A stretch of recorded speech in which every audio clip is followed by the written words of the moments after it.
falls on somebody's head and kills them. That drone right there is heavy enough to kill somebody. If it falls from 30, 40, 50 feet or over, you can hurt somebody. You want to make sure you got insurance coverage, okay? Insurance doesn't cost a whole lot of money for a drone, by the way, because there are not that many accidents.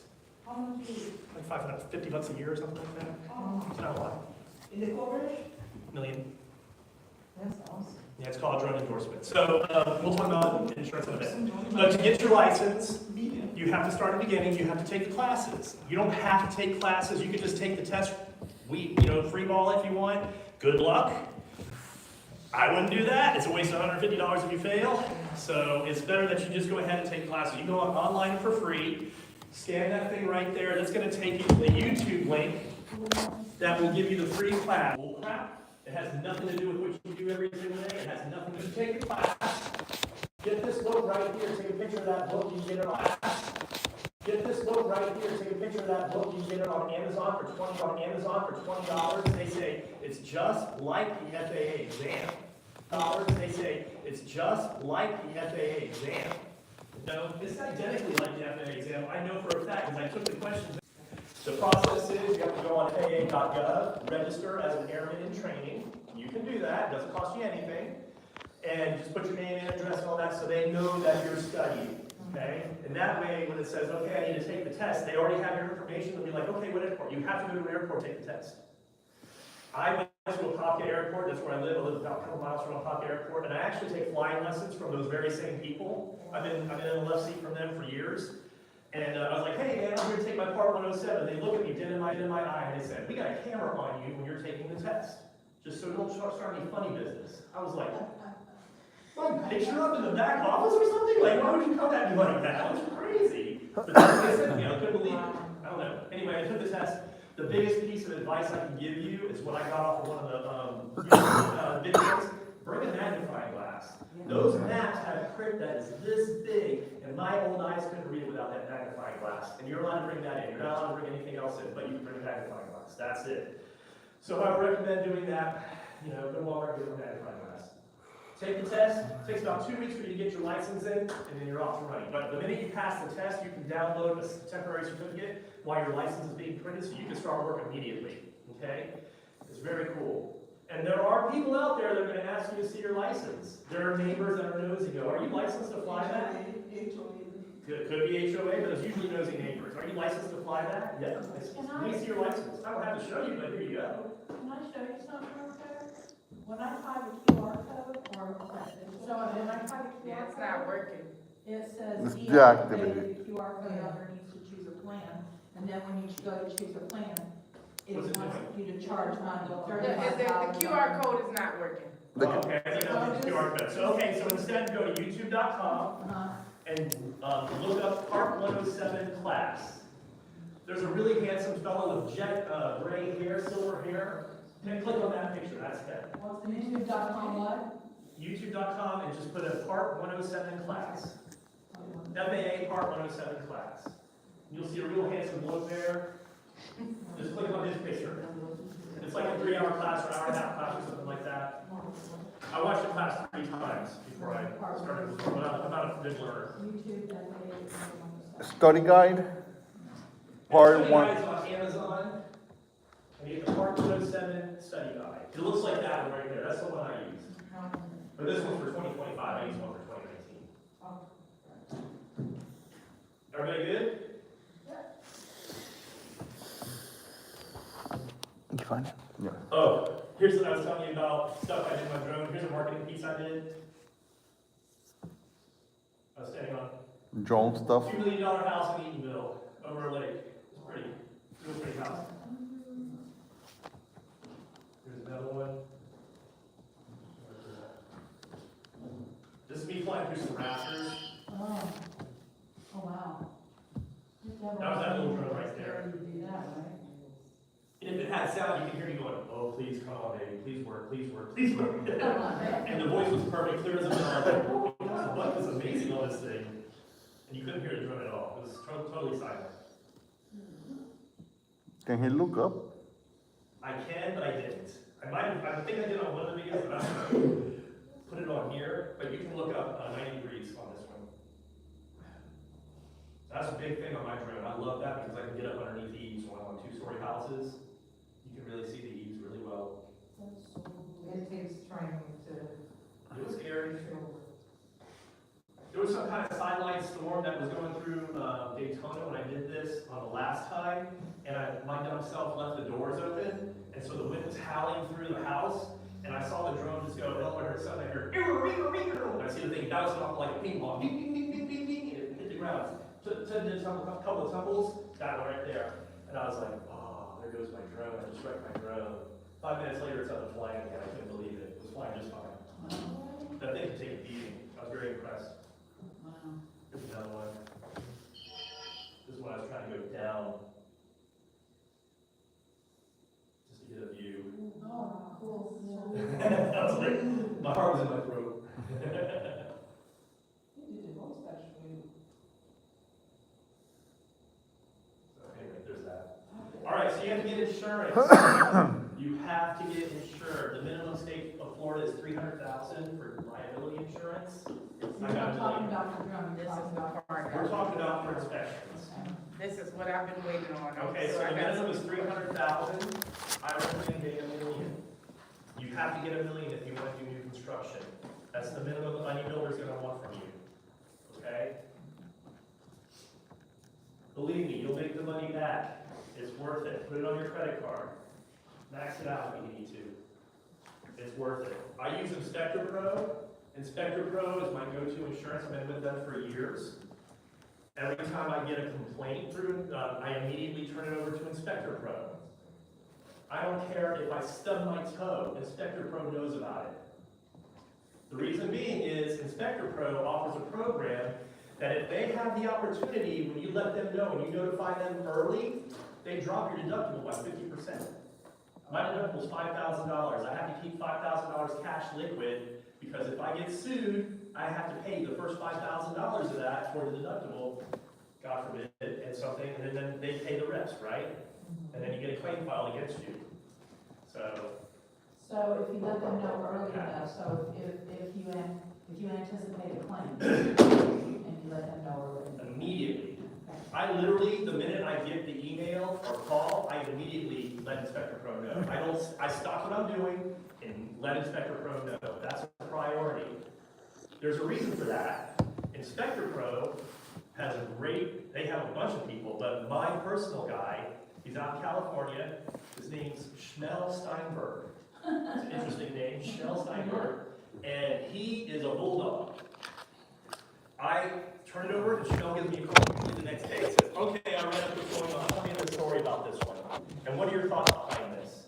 And I tell him exactly what happens. And it's happened probably half a dozen times over the 5 years that I've worked.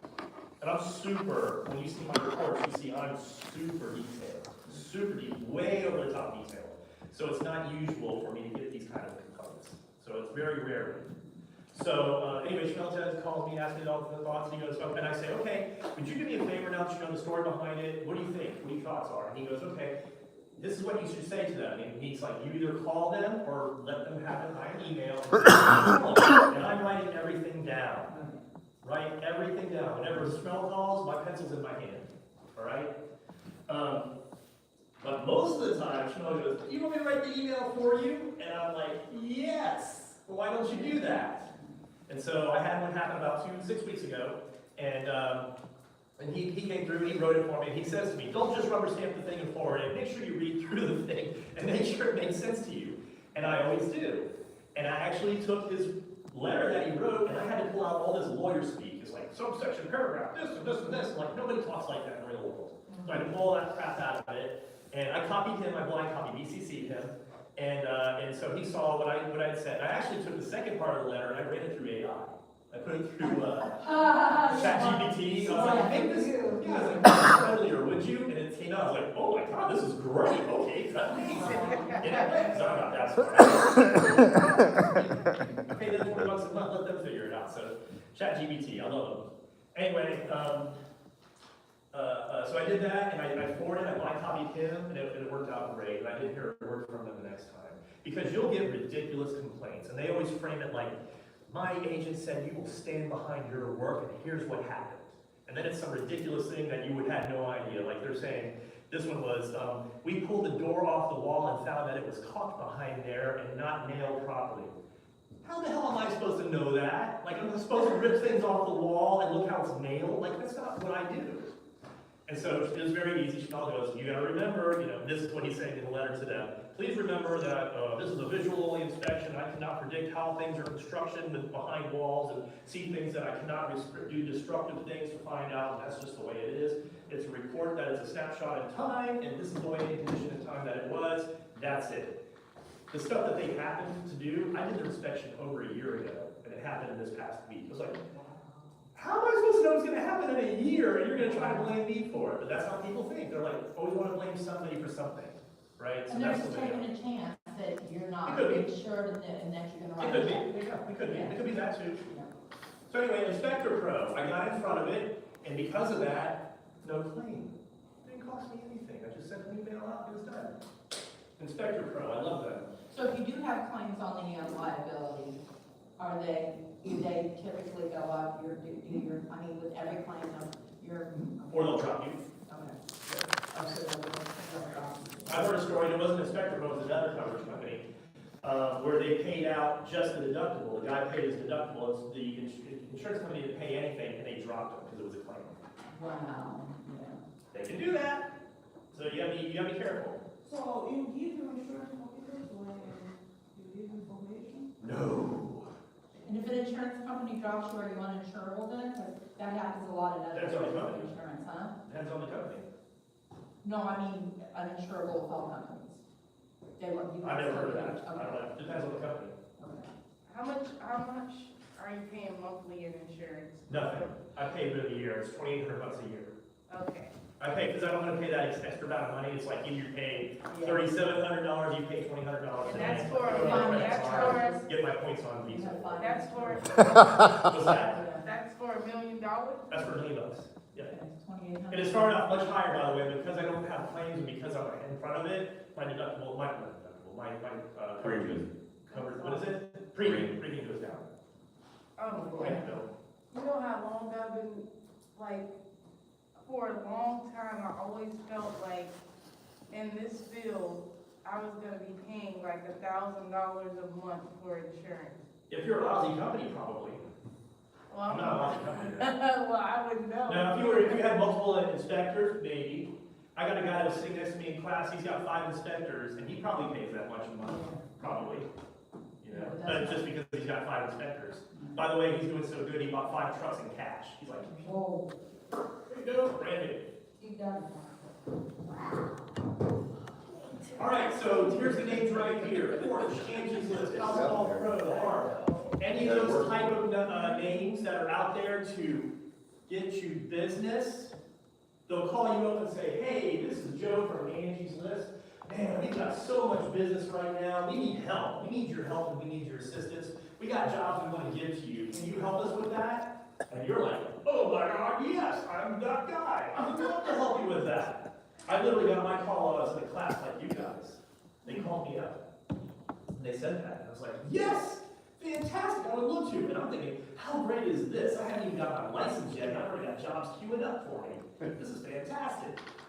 So I followed them up. They go, okay, well, we need to sit down and have a conversation. So can we call you? It's a 2-hour conversation. Make sure you have plans for it. Sure. And they put me through like this orientation that was in like an hour long. And it was some guy, I forget his name, from Dirty Jobs, Mike Rowe or something. He's like, this is Mike Rowe with Angie's List calling you to talk about this program that we have. And this is how this works.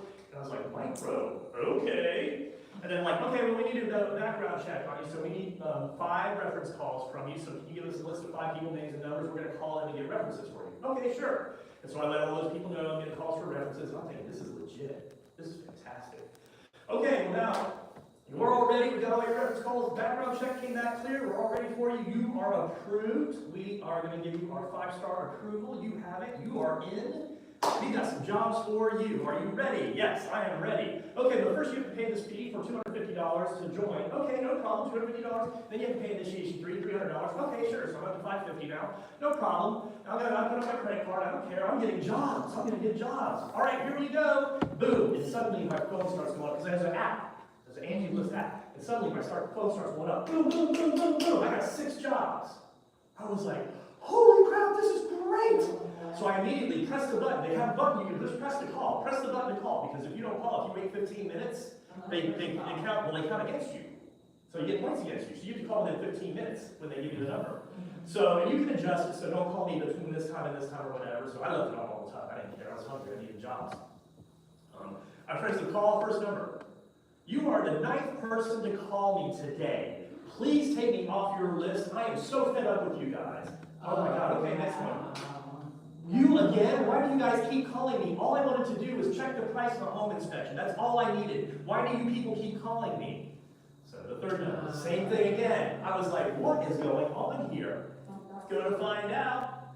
They give you a lead, and they charge you anywhere from $18 to $36 per lead. But then you get the same lead from another person. They give it to 6 other people. Oh my God. So they're making all this money on one name. And then when you call me, you're like, hey man, I just found out you're giving this name to 6 other people. Well, yeah, we do it in the spirit of competition. Whoever's the best one wins. It's a telemarketing That's what scam. they do. Yes. That's what they do. And then they go, well, maybe you can send out a mailer. We found out, we did a study that when you send out a mailer, those people have a higher close ratio. So maybe you can send them a mailer. Who am I sending a mailer to? They're buying a house. They're going to be moved out by the time the mail hits them. I've got 10 days. How am I going to make that work? There already been studies show through Internachi that people call. If you don't call them back within 15 minutes, they move on to the next inspector. How am I going to send them a mailer? They're already picked out an inspector 15 minutes after I spoke to them. Right? So it's a gigantic scam. So put a big X through all those names and don't let them rip you off. They sold me for $1,800 and I got 0 work out of them. Yeah. 0 work. And the mistake they made is they did it to me because I'm telling everybody about it. Oh, yeah. Okay? So if you call them, if they call you, you can cuss them out or you can hang up on them, whatever you like. Or just say, Joe Lester told me about you guys and we're not using you. That would be my favorite. If it's a favor for me, then you can do that. Antifa started out for free. Started out for free, and now it's the biggest scam out there. What about Thumbtack? They wasn't up there. All those names, all of them. Porsche, all of them. So that Next door. explains when I Next just door. recently tried to get my Oh. washer fixed, it was 3 other people to call me. It's all the same scam. Don't use it. So now let's talk about your brand, okay? You have to have a brand. You have to have a voice that is different from all the other voices out there. What's going to be your differentiator? What's going to make you different from everybody else, right? That's your brand. Your brand is not just your logo. You can't just draw a picture and expect people to love you for it, okay? It doesn't really work that way. Your brand is you. That's your brand. Showing up on time. Or early. I hate being late. Agents, are there any agents in here? Agents are lazy. And they're almost always late, and they're almost always suffering from a wine hangover.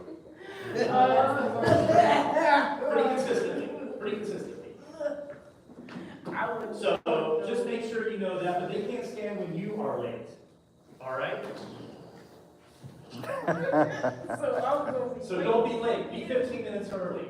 Show up in a clean shirt. If you're doing multiple jobs in a day, take extra shirts because you will get sweaty. Right. And I'm not talking the kind of sweat where it's a little glistening. I'm talking like you're like you jumped in a pool kind of sweat. Yep. It is hot. This is a hot business in the summertime. In Yeah. August, when you're in a 150, 190 degree attic for 20 minutes, you're going to come out and you're going to be skinny by the way. I lost a lot of weight. So bring extra shirts. Make sure you bring a comb. I use body spray so I'm not stinking because I stink. So I do that just because before you go in the house, if you've got people in the house, you don't want to be letting them know you're there through your smell. Make sure you show up in a clean vehicle. Make sure your vehicle's not full of dents and dings. Make sure, I got one of those monthly car wash deals. I take it to the local car wash 3 or 4 times a week. I run through there. They know me by name. I'm surprised they didn't give me a bug with my name on it yet. So go in there, make sure everything looks nice and clean because you want to show up. That's your brand, okay? Your smile.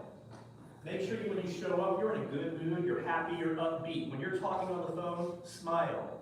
I actually got a $900 job earlier this week The guy was from California, and I started cracking jokes with him. I didn't even know him in 20 seconds. And I was talking with him like a human being, and he could feel the smile in my voice. And he goes, you know what? My agent gave me 3 other names to call. I'm not even going to bother calling them. I'm just going to stick with you because you seem so genuine. $900 job, which I did 2 days ago. It's great. Woo, super clean house too. Really easy. I loved it. Like, thank you. Pay me on that. Pay me. Pay me. What you did, Bill? Okay. Answer your phone. The only time you shouldn't need to answer your phone is if you've got an electrical painter in your hand or you're in an attic hanging on for dear life. Those are the only times you really shouldn't be answering. When I'm flying my drone, I answer my phone. I kind of put it on hold and pick it up. And then I'll talk at the same time. Okay, I'm flying a drone right now, or I'm standing in somebody's yard. Would you mind texting me? I usually say that a lot. Because they'll go, oh, can you take my number down? I can't. I'm on a roof, but can you text me? Oh my God, I forgot you guys are busy. Or you get an insurance agent's call. That's my favorite one. Hey, we got a mutual client. They're at this such and such address. What do you want? They'll ask me, what do you want to tell me about this, this? I'm like, first of all, you're calling me out in a yard. Because they're sitting at a desk. They forget that nobody else is sitting at desks all the time like they are. They forget. And I'm in the yard right now. Can you just tell me what you need via text and I'll respond to you? And I'm always upbeat. I'm always polite. Because I want to know, because someday that agent might give me jobs. It happens. You know, if you're real and you're really receptive to people, you get jobs from all directions. They'll just start hitting you from everywhere. You'd be surprised. There are people all the time that go, I got your name from so-and-so. Oh my God, how are they doing? That's so great, I love them. I have no idea who they are. Yeah, I don't know. I got that face blindness thing. Like I got people I grew up with in high school and stuff. They come up and say hi to me because I grew up in the same town. I have no idea who they are. I'm sorry. All right, so reporting software. I use a reporting software called Spectora, and here's where we're going to bow out and show you Spectora. This is the big one. Spectora is the reason I can do this business and be successful at it.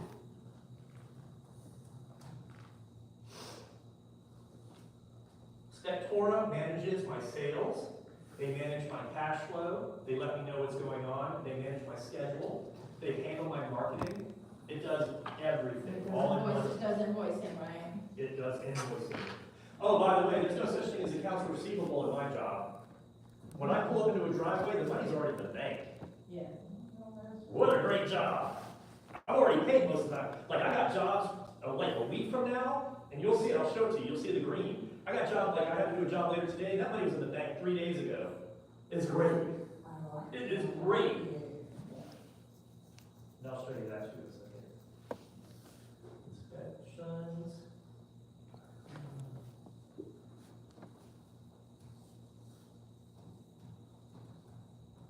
Can you imagine you writing reports old school like Bill does it? 3 days. Careful. That's my uncle you talking about. He's the Grand Cuba. Are there like standard templates that you can, We'll talk about that in a second. okay. Boom. All right.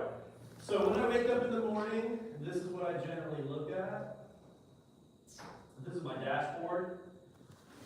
Okay, and you can see I got a job over here later on this afternoon, over off of this way somewhere. You can see the green over there? See the green? Yeah. That's my favorite color. It's already paid for, and things are already signed, ready to go. Spectora will not release a report until the agreements have been signed and payments have been made. You can make it do that. And so I have certain situations sometimes be like, I'll pay you now. No. Okay, well you can pay me whenever, but you're not getting the reports until I get paid. Sorry. So it's really hard to get screwed over when you have that kind of situation set up, when you have that kind of thing set up like that. All right, so I wake up in the morning and I open my phone app. This is Spectora right here, and it has my jobs for me for the day, okay? I'll show you what my schedule looks like for the month. Ooh, Jesus Christ. ooh, you got what? See all that? You got Easter off. I took Easter off. It looks like you took Easter off. So how many hours do you work in a week typically? 80, 60, 80. Let me show you last month. How many inspections per day? Just one? I do 2 to 3 a day. This is my last month. Wow. Do you see that? Oh, my You God. see all the jobs I've got? You're a very blessed man. I work hard. Right. Look at this, I even had a job the same day I went on vacation. I told my wife I was gonna be just a little bit late. And then I got home, and I did a job there, and then I went to Epcot that night with my wife.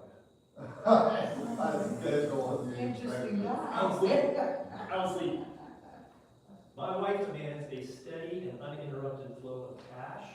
That's how you keep people happy. Happy wife, happy life. Happy wife, happy life, that's right. And you can see my scheduling. I book out generally 5 to 7 days, sometimes 10 days, it depends. I hate scheduling out 10 days because that means everybody that calls me between now and then gets no's. And every time I say no to somebody, it gives them an opportunity to use another inspector, and I hate that. Or sometimes I love it, because sometimes they choose a lousy inspector and they go, oh my God, you're so much better than that guy, I can't wait to use you again, and you win them for life. So a lot of times that happens. I also get jobs, they schedule me online through my website, baainspections.com. I have agents that I never even talk to. I got one agent, I'm not kidding you, 5 years I've worked with her, I've seen her one time. And how many I agents, couldn't tell you if I bumped into her on the street. how many agents do you work with? Well, it's like anything else, you have your core of agents that do a lot of work, and then you've got your outer orbits of other agents that do other work, and then you got the occasional agent that you never ever hear from that bounces in with a job for you, okay? So my core agents, probably 20, probably, and then all the other ones, I've probably got 2,000 agents on my roster. Because weren't Probably. you telling us that, that agents typically have 4 or 5 inspectors that they use? That's exactly right. Okay. And so the way I approach an agent is, I don't want to be, they can't tell you, you got to use this agent because that opens them up for liability, right? Because if I do a bad job, then they can say, well, that agent told me to use you, so I'm suing that agent for a bad referral. They can do that. So they go, here's a stack of 3 or 5 inspectors, and I tell them, I said, I just want to be the top card. That's all I want to be. Just make sure I'm the top card. Because they always go, here's a stack of 5 inspectors, but this is the one I always use. And I want to be that guy. Got it? Just like I told you the other day, the other guy, if you're on the phone and you win, you can win very easily just by being nice. Crazy talk, right? It's crazy talk. If I work with referral, I work presidential. I'm hard of hearing, I'm so sorry. If I work with referral system, Uh-huh. I work president to be a suit. I can open my license to be online. So you're asking me if the liability is compromised if they make me the top card? If I work with the referral system. The referral system? Yeah. You know, it's not. So, we'll talk about referrals on the side too, because we'll sideline that, because that's actually a good question. And yes, there is a liability there that they're assuming by doing that, yes. Thank you. Yeah, there is a liability. But anyway, so I opened up the Canada thing, and there's my job. Spectora, I'm lazy.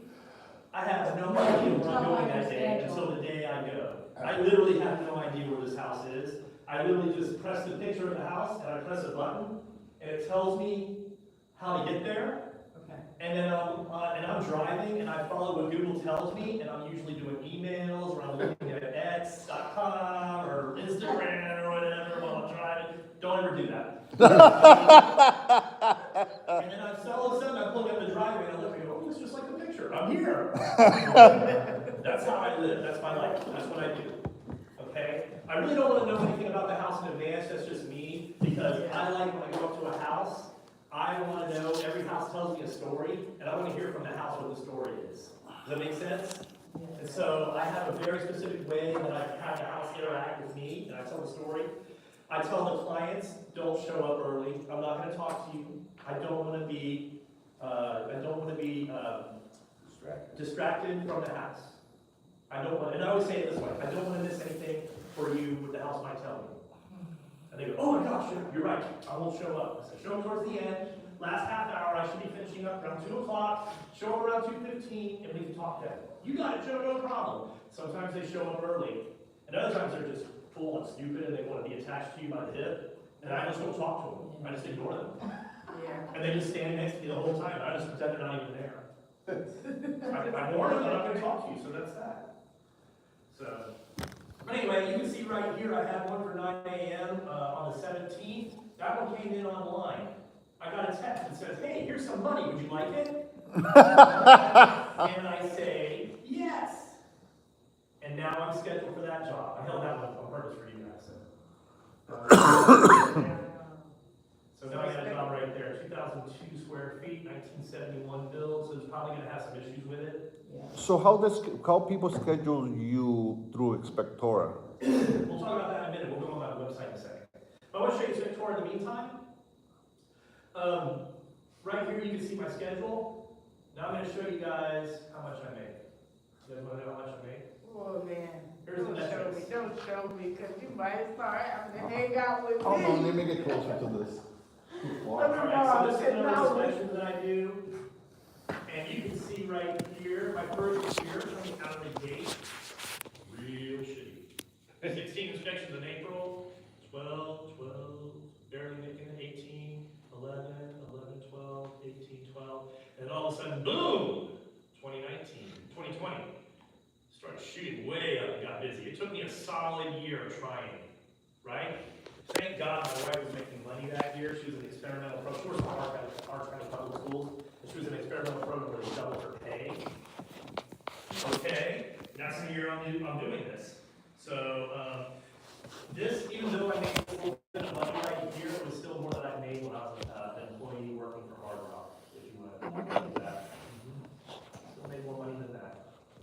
And I had 600 employees. Right, well, you're used to working, if you're in the hospitality business, you're used to working 70, 80 hours a week anyhow. So here's what we're doing, let's see where I'm at, 2024, 25, we're gonna back out all these other years, so I can show you where I'm at last year and this year, okay? So you know, the last 2 years I finished up 30% over prior on average, 30% up is a lot of money, okay? So we're looking at 2024 in January, I did, just under $15,000 that month. In January this year, I jumped to $17,000 that month.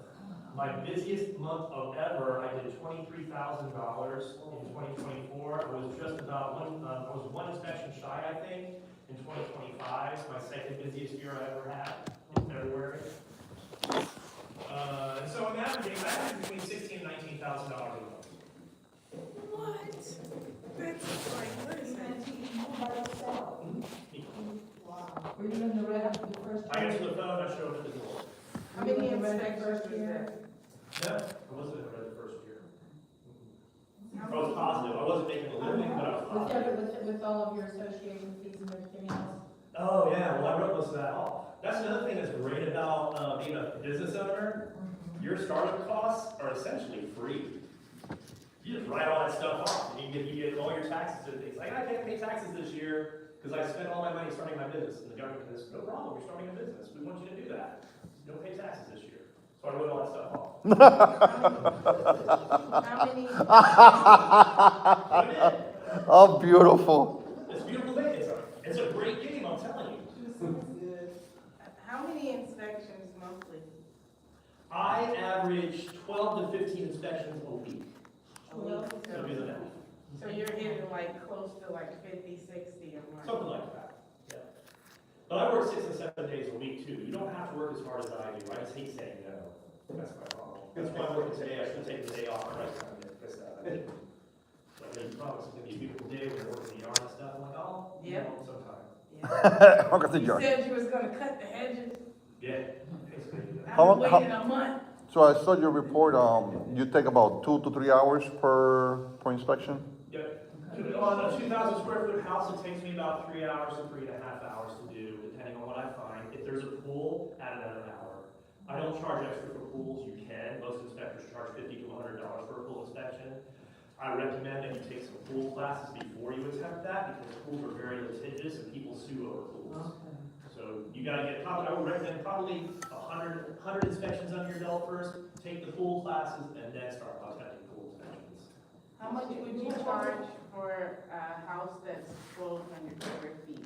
368 right now is my going rate for anything under 2,000 square feet. And then I charge $89 for the 4-point inspection and the wind mitigation inspection inspection, so 564 all in for all 3 inspections. And I'm trying to buy a house next month and I Inspections wanna, by Which themselves? is the last question. What's that? Do you do 4-point inspections on Every single house I do a 4-point inspection. no, I mean, separate from a, right, you do a 4-point? Oh, yeah. So How they much need for you charge for insurance, that? $167 Okay. per standalone.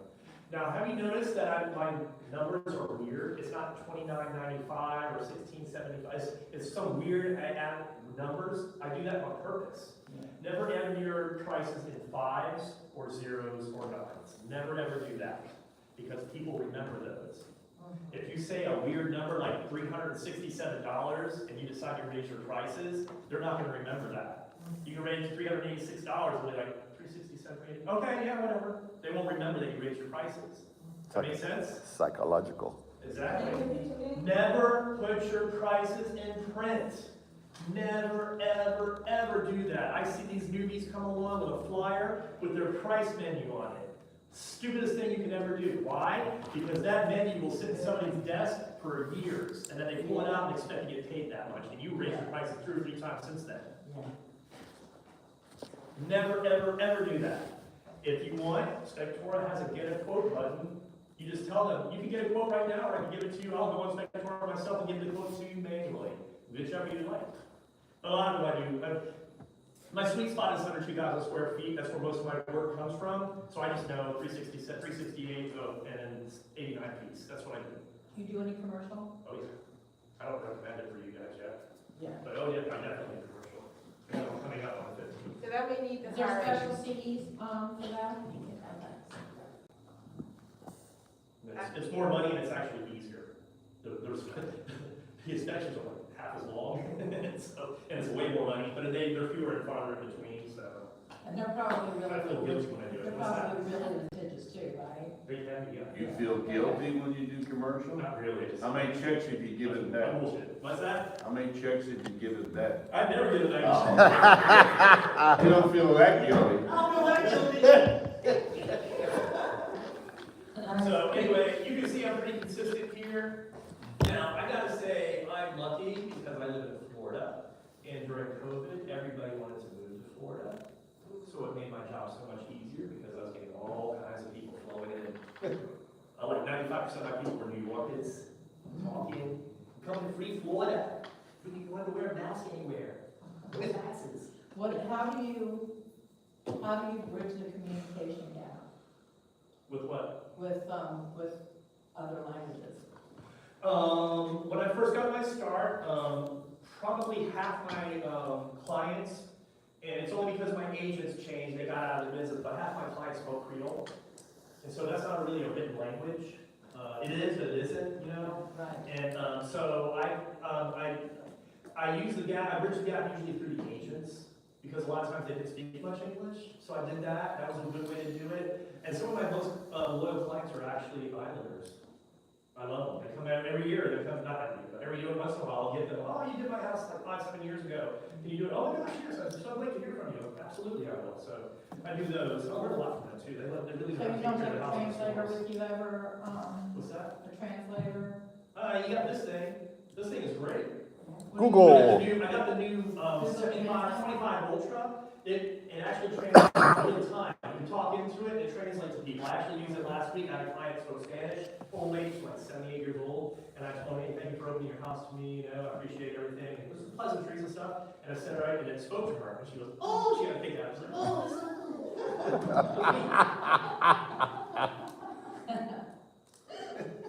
is so, there's that. Let's go to my website so you can see what my website looks like. Mine was written by Spectora. So Pestora wrote your website. So I did what they call the new inspector jump off package. That's what I did. So it was like an all-in-one bundle. I put it on my credit card. I got they wrote my website. They wrote my marketing, and they hooked me up, and then they also managed my web page for a year, which I wanted them to do because I don't know how to do all that coding stuff. So I let them worry about it. And they've been running it for a year. It's like $250 a year they run it for me. And I let them do it, and occasionally they'll give me a call and say, okay, you need this certificate or that certificate, can you give us our code, we'll take care of it for you. They give me, they think I changed my sign-in, it's been the same sign-in for 6 freaking years, I don't know why they keep forgetting it, but I was like, I have to look for it, I have no idea what it is, you guys should know more than me. But they actually were calling. I had ones where they were getting after me, they're like, we need this thing, it's gonna expire, we need you to do this, we need you to do this. And I'm like, yeah, I'll get to you. And I was so busy, I forgot. And all of a sudden, I start getting these calls, your website's down, what's going on? We can't schedule your website. I was like, oh my God, I forgot about that. So I called them immediately, and they immediately fixed it. Within 20 minutes, my website was back up. They're like, we told you. I was like, I know. I need an assistant or something. Somebody to live my life for me. So, okay, so some things that I add to my website, you can see it's really interactive here. You got, this thing is called floating button. It's get a quote now, and no matter what page I'm on, that get a quote now button stays there, so they can get a quote now, okay? So, let's just talk about this house right here. Oh, shoot. You forgot about that house? Yeah, that's a cool house right there. Oh. Who was that Chicago kingpin? What was his name? Oh, the gangster. Al Capone? Al Capone. This is his house. Yeah. That was the summer house. I inspected it. Is that where it is? How cool is that? It's in Casadega. Oh, that's nice. Casadega. Yeah, I inspected his house. Yeah. Okay, so if you look on this side right here, the right-hand side, they had like the first front of the house right there, the entire first floor was a dance hall. Whoa. So it was just like this huge space with a dance hall where you could see where the band was at and all this stuff. There was a bar right over there. So I guess he had gambling or something else. It was his summer home, right? So I went upstairs and they had this grand room. It was his bedroom. It was beautiful in there. And it was just an open space. There was nothing in there. There was another furniture and all that stuff. But it had, right off to the side of the house, you could see there was a little thing right there, a little building that was stepped out. It was there on purpose because if somebody were coming down, like the feds or something was happening, he could jump out the window and jump off the building and get to his car real fast. His garage was right there. He could get to his car and haul ass out of there. That was the whole point of that. So he had planned that house the way that was. And I found the safe. Was he home? He was not home, but I found the safe. I did. I found the safe in the basement. And you inspected it. It was a digital safe though. It wasn't his. So. What house is it? I'm sorry, what's that? That right here, You mentioned house you did. that was a garage with a second, with an in-law suite. This is stuff in your attic. This is stuff in your attic. You don't put anything in your attic other than Christmas decorations, okay? That's why your ceilings are all cracked. You have my car. No, that, it wasn't the engine, it was that, but still. So it still has your VIN numbers on it. So you gotta get the wrong. I don't know what the VIN number was, I I'm don't think sorry. you're looking for VIN numbers, right? Well, no, I'm saying they made. That wasn't part of the story. They made it so nobody could find it. So, right here, there's a 5-star reviews. I put that on the front page too, and they're supposed to stay pretty accurate and new. I don't know if that's really true. Stays accurate, fairly accurate. And that's on the front page. Let's see what else is on here. Oh, so a lot of times people ask me, what is an inspection like? What is it like? They know homeowners, and even though you've answered the same question 1,000 times, you can't say, what are these dumbasses anyone on a home inspection? Because they don't know. You really got to say, this is what it is, and this is what I do, and you have to go through the entire process with them.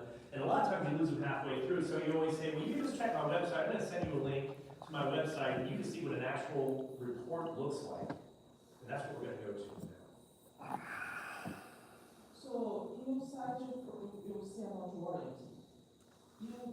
There are times you give warranty? Yeah, we'll talk about that now. Let's talk about this stuff, because this is more, you get confused when I start talking about getting in the weeds with stuff, so. All right, so this is the report right here. And you can see it's very easy to read, very plain language. I'm actually, my new project is, I'm gonna make a video, a welcome video, and I'm gonna put it on the very top of the report saying, thank you for this, you know, and I'm thinking about getting Dog the Bounty Hunter to do it.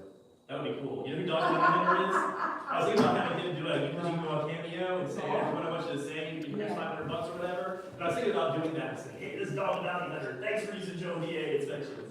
This part here, all the glorious and shit. That'd be pretty cool. But I'll put the video right in this area.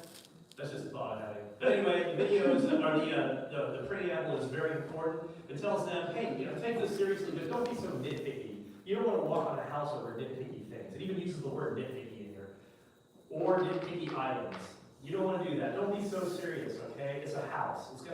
There's gonna be things wrong with the house. Just living in. It's lived in. All right, so we go into the basics, and then we start talking. Now, when I write my report is in the same way that the report shows here. And I have the report set up in such a way, I use my phone for doing the report. This is in my hand all day, every day. This thing right Do here, you do it on site or at home? I do it here. Okay, on site. Yep. Okay. I'm going to tell you about that right now. So, when I approach the house, I have my report. All the reports are set up for me on my phone, all ready to go. Now, when you first get Spectora, have nothing. There's nothing all set up for you. But, you can go to Spectora, and I'll show you right here, called Templates. What is that? Templates. Yes. And you go to the Template Center. Right.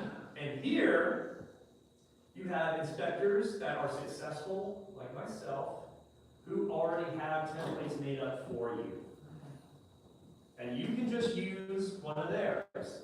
Now, plan on a couple of weeks to do this. Plan on a couple of weeks for you to pick out your template, figure out what you like. I didn't use one person's template. I used a mesh-match of a bunch of different inspectors' templates. Like, I downloaded all of them, and there's a way for you to copy and paste into your report off their template. There's a way to do that. And I just picked out the things I liked about all their templates, and I created my own report. And And then- can you change them? Yes. And then I took that and I did an actual fake inspection. You don't want to go out of the gates with a real inspection. You need to do at least 10 fake inspections. Call your friends, call your neighbors, do whatever. I offered my friends, I'm like, can I inspect your house for free? I just need to practice. Oh my gosh, yes, Joe, we're so excited for you to start your own business. Absolutely, you can inspect our house. Then I give the inspection. I do the inspection, and I trip over my own feet. I screw up about 25 times, and I get it all worked out, right? But you're doing it on your friends, so it doesn't work. You know what I mean? I did that probably in about 20 houses. When I got my FAA license, before I flew my drone over the first roof, I practiced over my own roof, probably 10 hours, and then I went on, and I told all my neighbors, like, listen, I'm not a freak. I'm just practicing with my drone, I'm a home inspector. If you see a drone flying around, I'm not looking in your windows. I can't see in your windows anyway, and I know what you look like. I don't really want to take pictures of it. Ain't nobody peddling your pictures out there on the internet, believe me. So, but anyway, you see me flying around, it's me, okay? So don't freak out. So when they see the drone flying around every once in a while, my neighborhood, they're like, oh, there's Joe. They wave. They do. But anyway, right here, you see, Ben Granico is actually he's not part of it, he's actually one of the mouthpieces for Internachi, the Granico brothers, Granico family. Nick Granico, he's good people. He bangs heads with us sometimes, but he's good people overall. And if you're a member of Internachi and you want to stay out in Montana, he's got a house for you out there. You can stay as long as you want. He gives it away. He's like, stay out there as long as you want. I don't care. It's a nice house. It's like a house. It's not like a cabin in the woods. It's a house. So, he said, I make more money by giving away things for free. The guy's a multi-millionaire. So, there's another guy too. He used to own a warranty company, and he's got a yacht. He'll invite you on his yacht if you want. He's like, yeah, you come on over, hang out with us. He's got a jet too, one of those fighter jets. He flies around a damn fighter jet. What? Do It's you have cool. any videos on YouTube? I do. Yeah, you can look me up. A lot of my videos were on my Facebook. I should pay more attention to my YouTube, but I don't. But you can see all these home inspectors here. Look at all of them. You have way more now than you did when I started. I mean, it was half as many as that, and they weren't that good. So there's probably a lot of good stuff in here. But you can see you've got plenty to choose from here. You agree? Now look at their logos. The majority of these logos here were written by Internachi for free. Okay? Internachi did most of these logos by themselves for free. Anyway, so let's go to mine. We go to my phone. When I get to a work site, I'll do today. What I'm doing is better this afternoon. Oops, that's not better. I go in, start at the top and I just work my way down. That's how I have mine set. It's like a checklist. And I use it like a checklist. I go through, and you know, I've done so many, I've done 6,000 houses at least, right? So I've done so many, it's automatic for me now. I go around the house 3 times. The first time, I'm doing 4-point and wind mitigation pictures. And the second time, I'm going around, I'm taking the ground, the grade, everything that's up to the ground, up to the line, the exterior. And then the third time, I get into the minutia. It's when I go around, I'm looking at the eaves, and I work my way down. I literally stop the house and I do this all the way around. I do this. And it takes me probably 20 minutes just to do that one line, okay? It takes me about 30 to 40 minutes that first time, or that, to do the exterior, and if it's a pool, add an hour. So an hour and 40 minutes exterior, okay? And when I do the exterior, I'm literally going and I'm pointing out anything like the grade. If the water's sinking towards the house, that's called a negative grade. I make a note of it, okay? And I'll put it in the phone. And the way the phone reads, and I don't know if you can see this or not, but it reads like a checklist. So we'll do the grounds, grading and vegetation, and this is all positive stuff. And there's also something very important called limitations. If you can't see something, you can't see it, and you make sure you make it a note on the limitations. That is your CYA. Unable to inspect. Okay? Very important that you do that. Oops. If I see any negatives, any opportunities, or any discrepancies, it goes on the negative, the red side here. And I grade 3 ways on the red side. It could be a maintenance issue, it could be a keep an eye on this issue, or it could be a safety issue, which is a red. Does that make sense? So I go through and I do all that. You can see there's a lot of stuff here. And after you do it so many times, you tend to memorize it. But I also use a search function here. I hit the little search bar, and I'll type in like a grade or, negative or something. I'll just type in the first 3 letters, negative. You see that, negative. Oh, I can't spell. Like negative grade there. There it is. Boom, it comes right up. There's a lot of guys I know, they don't even scroll at all. They just use that little search bar, they just type it in as they go and check things off. That's how they do it. Just however you want to do it, it's fine. You can adjust these deficiencies as well, like you can have them in alphabetical order, or if you can have them like I have them, after you do so many inspections, you tend to hit the same things over and over again, and so it automatically takes the things that you use the most and it prioritizes them at the top, so I just scroll to the top and I can work my way down. That's how I do it, so. And you can set this thing up any which way you want. You don't have to do like I do and start on the exterior. You can start inside, you can do whatever you want, start on the roof, however you want to do it. So just figure it out, and you can move that stuff around on your inspection report as well. All this stuff will apply over. And that's why I say it's going to take you about 2 weeks to figure that out, to get your feel, okay? Spectora is highly interactive. You don't have to really take any classes on how to interact with it. There are some little weird things that happen with it, but not really. Overall, like I've got this other guy who uses one, I can't remember the name of it, I forget the name of it. Anyway, he's like had to take 2 8-hour classes. He had to go to a school to learn how to use his web. I just jumped in and used mine. I went to work. I started making money. He's over there taking classes. Okay, so with mine, you have with Spectora, you have 4K photos, you have 1080p videos, you have interactive stuff, and it's all online and cloud-based, so it's there forever. Okay? So you can tell your client, I have people that called me from like 5 years ago, hey, I lost my report, can you send it to me? I simply go on my search bar, sure, here it is. And I do it with my phone, I'm usually driving, I go, sure, here it is, send, done. Oh my God, that was so fast, you're so great, Joe. And when do you use videos? What's that? When do you use videos? Good question, we'll do that right now. I don't know if you get any sound from this. So here, I use my drone, you can see like where I do like some big shots over here. And I actually show, or sometimes I quit doing it because it confused people, but I actually would show which way the water was flowing to. You can see where the water's coming down. I did that. I quit doing that though because people got confused. Let's see. Walkways. All right, here's some stuff down here. Erosion noted. I can see some erosion here. I want to tell you, make sure you bring out an extension for that. It would help. Rust stains, settling. So the stuff that you see in pretty much every house is here. Paper settlement, not a big deal. Here's a video. I don't know if I have any sound though. Let's see. You know what kind of exterior cracking, sometimes they're straight up and down, sometimes they're in the shape of stairs. Don't freak out when you see it, it's because we build our homes like sugar sand, so everything kind of floats around, torques and twists and causes those cracks. If you see them, all you have to do is just keep them covered with paint. If they're thicker than the width of a quarter, then go ahead and put some studded caulking on it and cover it with paint. So I do a lot of videos. That's one of my differentiators I do home maintenance videos, and I use their house as the prop. So they can see what I'm talking about using their house.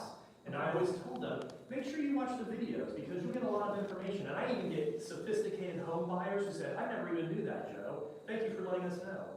And it So happens. if something needs to be repaired or, there's an issue, then you use a short video to, I'll use pictures usually, videos don't translate too well with that kind of stuff, so it's usually pictures with an arrow pointing to it. right, but under what circumstances would you use a video? My video usage is mostly for videos on maintenance. Yeah, I don't really use videos for deficiencies. It just doesn't translate well. That's why I don't use videos for drones either. It doesn't translate well. Okay, but you're Like- using it for maintenance in the report? Yeah. Okay. Why you don't translate well if it's look like? I try to You people don't didn't like like it. Yeah, I try to people didn't like it. So I don't use it. That's all. So, and that's why I don't use videos in the report either for drones. You just see a thing flying past you, you're just like, I don't know, I'm not learning anything from that. So I take a picture of it using my drone and arrow pointing to it, they get a lot more information from it. So like right here, you can see there's wood rot. I'm telling you where it is, right there. Right here, you can see some more wood rot. There's an arrow pointing to it. So if I make a video and say, hey, here's wood rot, people aren't going to remember it. You know, so they have a tendency to remember what the picture is. Yeah, there it is, right there. Now, just so you know, also, it's outside the scope of the home inspector to inventory the house for every single item that's in there that's wrong. So if you see a crack, I just say there's a crack, one or more cracks on the exterior of the house, my recommendation is to have it further evaluation by a painter. He said, Right? Because if I go through an inventory every single crack, A, I'm gonna be there all freaking day, and B, what if I miss a crack and they go, Joe, missed that crack? Don't make any sense. So I just go, there's one or more cracks, here's one right here, just have somebody look for the rest of them and have it fixed.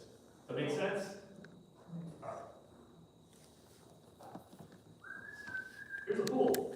This is my most valuable piece of information, and again, you should wait on pools, but this is one that is one of my Filters differentiators. are super easy to maintain. This one's almost time for it to get taken care of. It's very simple. Turn off the switches, turn off the pump motor, unscrew the cap. Be mindful of the O-ring. Pull out the cartridge and you can just hose it down. Don't forget to hose down the inside of the housing there. There's an outlet on the other side. So reassemble everything. Don't forget the O-ring.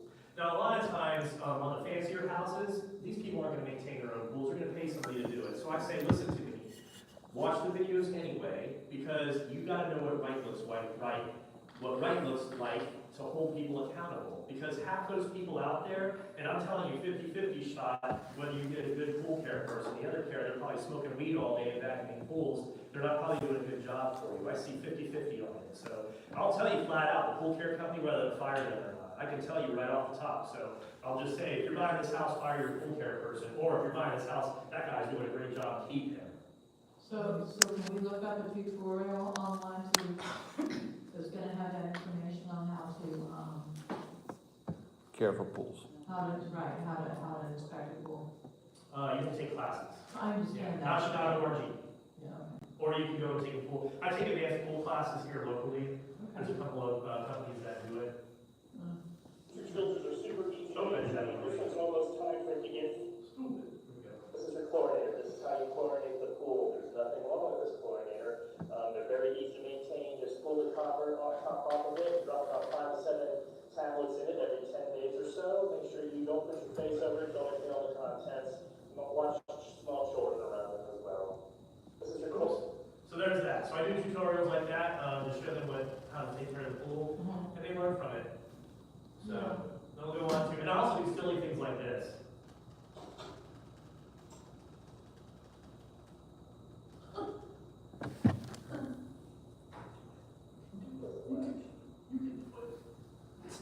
No, it doesn't do it. So that's its deficiency. It doesn't like. But With that's an pools- added value to your services, right? With pools, Yeah. there's a liability. If you have a way that a kid can get in Yeah. and a kid drowns, it's on you. It's your fault. So you have to have secondary and tertiary protections. So something like that can actually cause a lot of problems. There's one that works fine.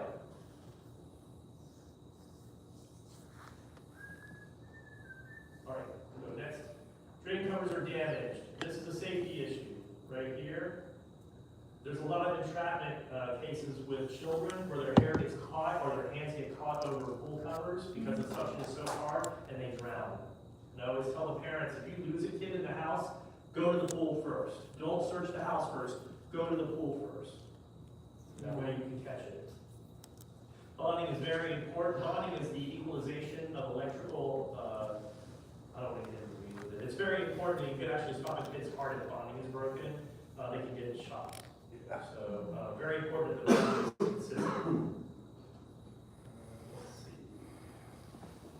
Pass the pools. All right, I'm going to teach you some gold here. You probably might have learned this already. Oh, you can't really see it. Shoot. You can tell the age of an air handler or a condenser or a water heater by the serial number. Yeah. You learned that already? So it's usually the first set of 2 or 4 serial numbers that tell you the age of the manufacturer. So make sure you get that. You're going to learn that if you become a home inspector, I can literally glance at a condenser and I can tell you the age of the BTUs like that. Like literally just go, oh, this is that age and that age, because I'm used to seeing it so much, I pick it up right immediately. So, and that's another differentiator too. Like I'll tell agents, hey, if you're touring a house and you have a question about something, text me, take a picture of it and text it to me. And I'll respond to you and let you know, and I'll make you look like a hero. And I have people actually do that. Hey, I got so-and-so. I can tell you 5 texts immediately right now in the last 30 days or 20 days that I've had people do that for me, and I've made them look great, you know. So agents value that. You can tell whether there's a heat pump or not by the reversing valve just by looking at it here. Let's see. I do a lot of infrared photography on my reports. You don't have to, but another one of my differentiators is infrared. I took an infrared class. You have to take an infrared class because if you don't, you can hurt somebody. You can start using this thing and not know what you're looking at and really cause some damage and give people a false sense of hope. So you want to make sure you know what you're looking at before. So you can take a class either on Internachi for free, or you can do like I did. I bought this thing and they gave me the class for free included with this purchase. You don't have to buy this. This is like the Cadillac. This is the most advanced infrared for civilian use you can buy. It's an MK30. They don't make them better than this. They're very accurate. It cost me $3,200 for this thing, but they gave me the class for free. That's what I did. Okay. You can get a much easier one. I don't have it with me. Try to stay away from FLIR. They're overpriced. You can get a nice one on Amazon for like $200-300. Does almost the same job. It's not as good as this, but it does pretty much a good job. When this one broke and I had to send it to the shop, it was gone for 2 months. And so I bought one of those other ones to use, and it was almost as good as this. I was very surprised I paid $200. I was kind of pissed that I spent so much money on this thing. I could use that whole time. But that's There's what one you do. that's given to the class for free for $300. Yeah. Yeah. I came at Amazon, it's just came on those Chinese things. So. But if you do infrared, it's a really good differentiator for you. People think that you can see through walls with this like it's X-ray. It is not like that. You can only see through using these in certain conditions, all right? It's got to be either hot outside and cool inside, or cool outside and hot inside, and all different other ways and things to look at it. But there's even things that you don't even see, like there's called emissivity, which is where radiation can bounce off of the inside of something, and it makes this thing useless. Like if I were in an attic with a bunch of radiant barriers, I think I heard you guys talk about radiant barriers when I walked in. This thing is utterly useless on that because it doesn't show anything. Anyway, that's what you use to run that. I definitely recommend taking the class to use it. You can see right here how detailed it is. Right here is another one. And these are just showing any kind of bleed that's happening. Like you can see all the cold bleed around here, that's normal. If I were to see a jet of blue coming out, there's a leak. There's an air leak. So that's what you're looking for when you're doing these. And of course you're up in the attic, so you're trying to maintain hanging on while taking a picture of this. And that thing, you just take it and hook it up to your computer, and you can download the pictures that way. I use this thing. I bought it at Harbor Freight for $29. I love it. I like that one more. This is the one. This is the one I like better right here. It shows up better on camera. I got this one. This one was $50. I don't like it as much. But you can see, like, I can take pictures of what's going on with the air handler there, or with the register there. It's at 68 degrees, a little bit high for What air is it? conditioning. This is to measure air, the cold air coming out of air registers. And I also use it for the hot water out of the faucets. So I'll go to every faucet in the house and I'll take a shot. You'll see when I get to plumbing. I'll take a shot of that and it shows where the hot water is hitting all the faucets. Because every once in a while you get a faucet with no hot water, believe it or not. It happens. Does it have a name? I don't remember, this one's called Ames, I guess, but just look in the, Harbor, go to Harbor Freight and look at the section where they have these things, they got like, it's like in the automotive So section. you don't know what kind of tool it is? Oh, it's infrared, It's infrared? infrared tool, Okay. or they call it infrared thermometer. Okay. Okay, that was like $20, $30, something like that. Well, I like that one that's on the screen better than that one. It's cheaper too.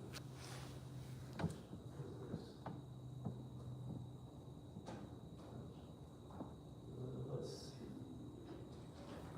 Oh, this is a good one. So I was in this room right here. This is an Airbnb, I think. I'm not sure. This might have been an Airbnb. No, this was a flip. This was a flip. And I walked in and they had covered the air duct. They covered it with, they put the ceiling over it, so there was no air duct. Oh. It happens every once in a while. You walk into the room and you go, man, it's so muggy in here. What's going on? I look at it, like, there's no AC duct. So I take this thing usually. I don't think I have a picture of it in the report. I'm sorry that I didn't put one. But usually you'll see a splash of glue in the ceiling. And it happens, it's probably happening 10 times, where they just drive all over it, they forget. So, they have to fix something like that. There's a lot of flips do that, they just screw up. Yeah, that's where it was right there. I'll leave it, I'll put the damn picture in there. Anyway. Okay, let's see. 2 ACs. This one AC was in the attic, I'm gonna hate those. I don't take the covers off when they're in the attic, it's too scary, too dangerous. Otherwise, I'll usually take the cover off the air handler.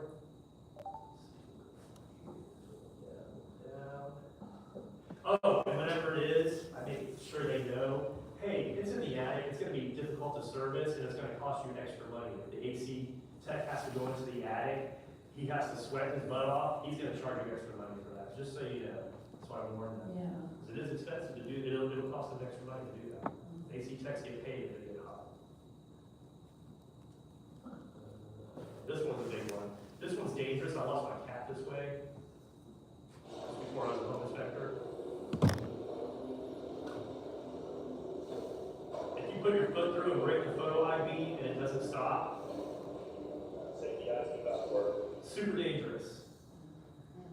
My cat ran under, my photo eyes didn't work and it cut him in half. Oh, you cat? My cat, it was awful. Oh. Yeah, so that was before I became a home inspector, so it's a hot button for me. Let's see. A lot of times I don't trust these ladders that they have made at home because a lot of times they're installed incorrectly, so I always use my own ladder if I can help it.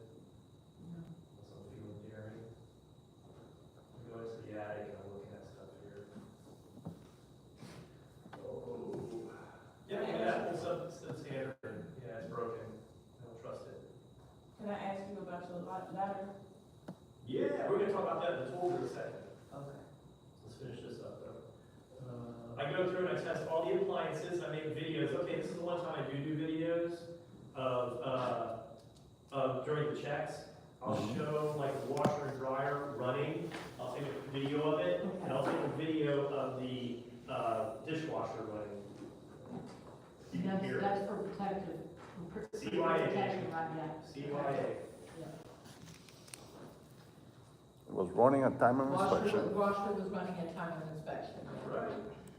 I take the pressure, you don't have to do that, but I take the pressure of the water coming in, because sometimes it's high, sometimes it's low, most of the time it's high. I also, this is another CYA one I do, I check to make sure there's no leaks in the house by checking the water meter. I look at the water meter, and if there's nobody in the house and everything is turned off, the water meter shouldn't be spinning. It should be just sitting still. So if it's spinning, that means there's a leak in the house somewhere. Does that make sense? So I take a video, 20 seconds in length. I watched this meter for 30 seconds and it has not rolled. This indicates there are no major leaks within the home. And I literally just stay there for 20 seconds and watch it not turn. That's very good. CYA. And And I'll tell you what happened, this very same type of video saved my butt. I did a townhome, and the lady had, issues, after she moved in, the plumbing started leaking, and she was trying to blame me for it. I said, well, I didn't know the plumbing was fine the day I inspected it, and you know, the plumbing springs a leak, I don't know. And she had just moved in, it really sucks, we just moved in. And the seller had lied to her and said that the house was replumbed, and it wasn't. They opened up the drywall, and it was all original copper plumbing in there, so she had lied. Isn't there a way of checking that before you, Not for me. no, for her, she didn't do her due diligence, right? Well, I'm just trying to protect myself at this point. Yeah. So, I said, well, you saw the video shows that I wasn't leaking at the time of inspection, I don't know what to tell you, and I can't open up a wall and find out to verify if, well, replumbing had happened or not, that's just impossible for me to do, so I'm sorry, it sucks, but that's what it is. And she's like, I understand, you did the right thing, and she still loves me, believe it or not, she actually, Oh. reached out to me the other day. So, let's see.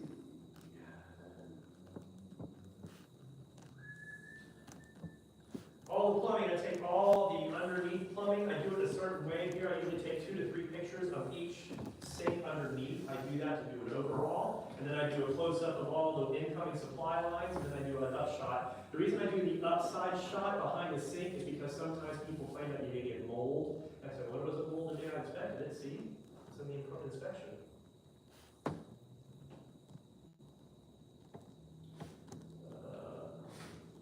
Oh, I do what's called a pressure test. I actually check the plumbing's wastewater lines by putting everything in the house under pressure, and I'll drain everything all at once.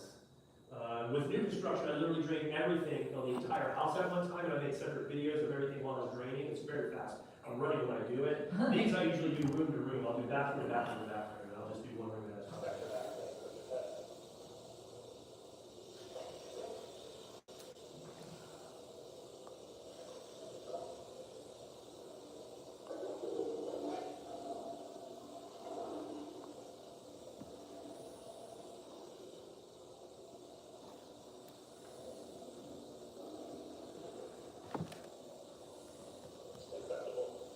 I'll time it.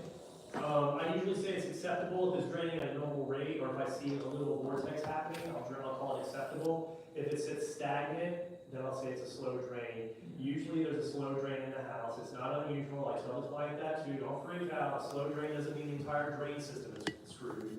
It just means that there's a slow drain. It's usually hair, and not no offense to the females, but it's usually on the ladies' side because there's a lot of hair that comes off and into the drains. So I said, it happens to my wife all the time. I usually throw some Drano in it about a couple times a month, and it's fine. Oh, okay. So that's the end of that. So you really have to educate your clients because some of them really don't know anything about houses. So. And they'll tell you flat out too. Let's see. Okay, with water heaters, this one's a tank water heater. Is that tankless too? I'm tankless as well. Yeah, I'm tankless as well. So 2 different water heaters. No, yeah. Yeah, this one's got original thermal. This is probably a solar at some point. So I talked about the age of the water heater, and a water heater is 20 years old or older. It has to be replaced. No ifs, ands, or buts. Insurance will not insure you unless you replace the water heater to a new water heater less than 20 years old. It can be 19 years and 11 months and 3 weeks, and they're perfectly fine with it. But once it hits 20 years old, nope, not gonna do it. And so usually if it's like if it's like 15 years old, I'll warn them, okay, it's 15 years old, it's getting near the end of its lifetime for insurance purposes. You might want to know that if you go to sell this house, you're probably going to have to replace that water heater. Whether you want to ask them to replace it now or not, it's up to you, but I'm letting you know. Yes? I have a lot of questions for you, but I'm trying to wait till the end. Perfect. You just basically brought up something that has to do, there's a house that I'm trying to buy next month.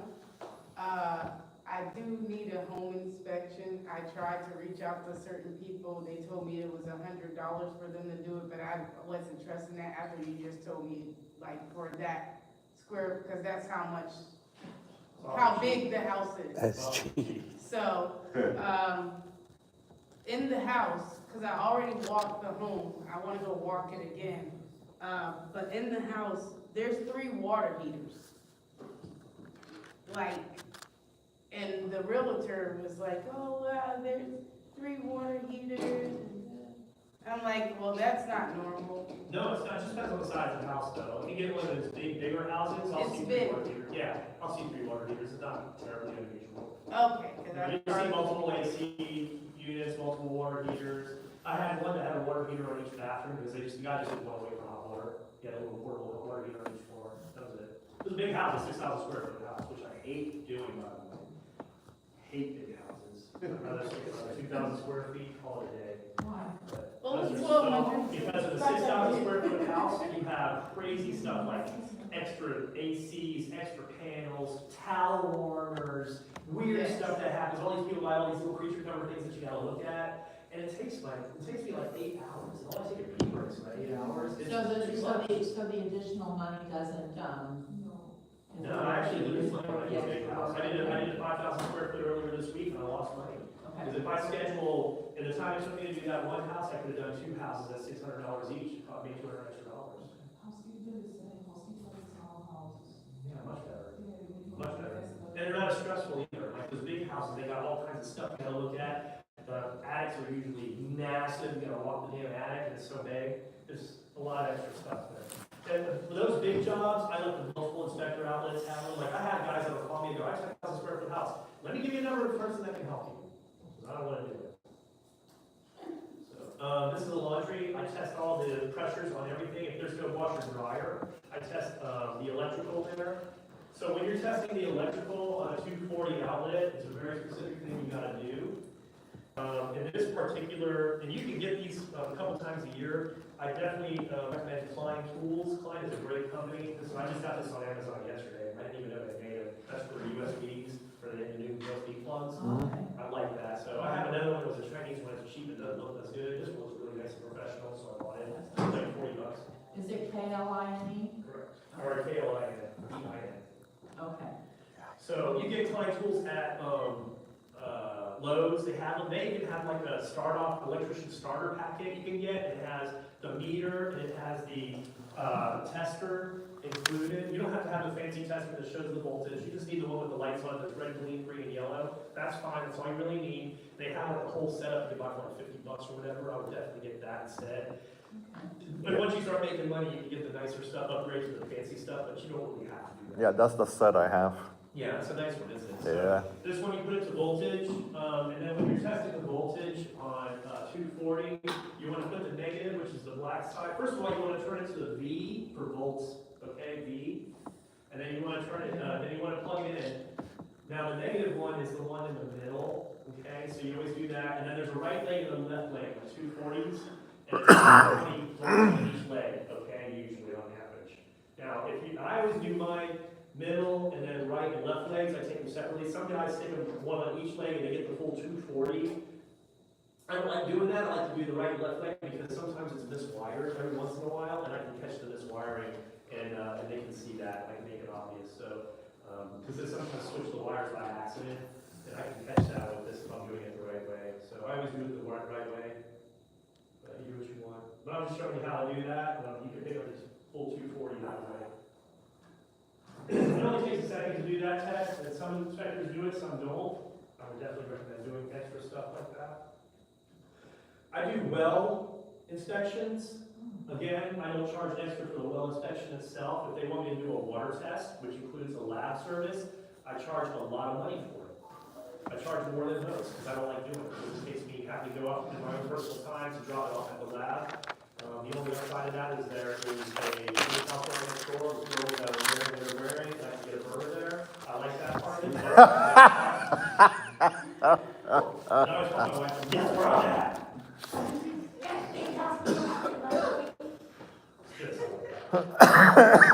ProLab on, EMSL, I use EMSL. oh, yeah. Yeah, they're over in off of 441, next to the remote control place. Yeah, Lee Road and 440. Lee Road and 441, right across from where the plane crash happened.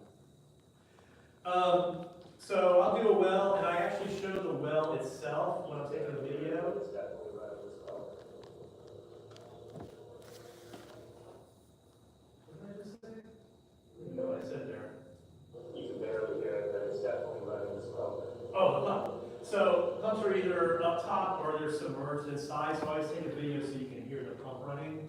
I'll also do a test where I'm looking at the solenoid of the pump switch, and I'll run water, and when the water kicks on, it kicks the pump on because the pressure drops, it'll kick the pump on. I take a picture or a video of it kicking, and then it takes a few minutes for the pump pressure to go up, and then I take another one and it's disengaging. So I do that. I don't charge extra for that. You can. There's a lot of guys that charge $50 to $100 each on those.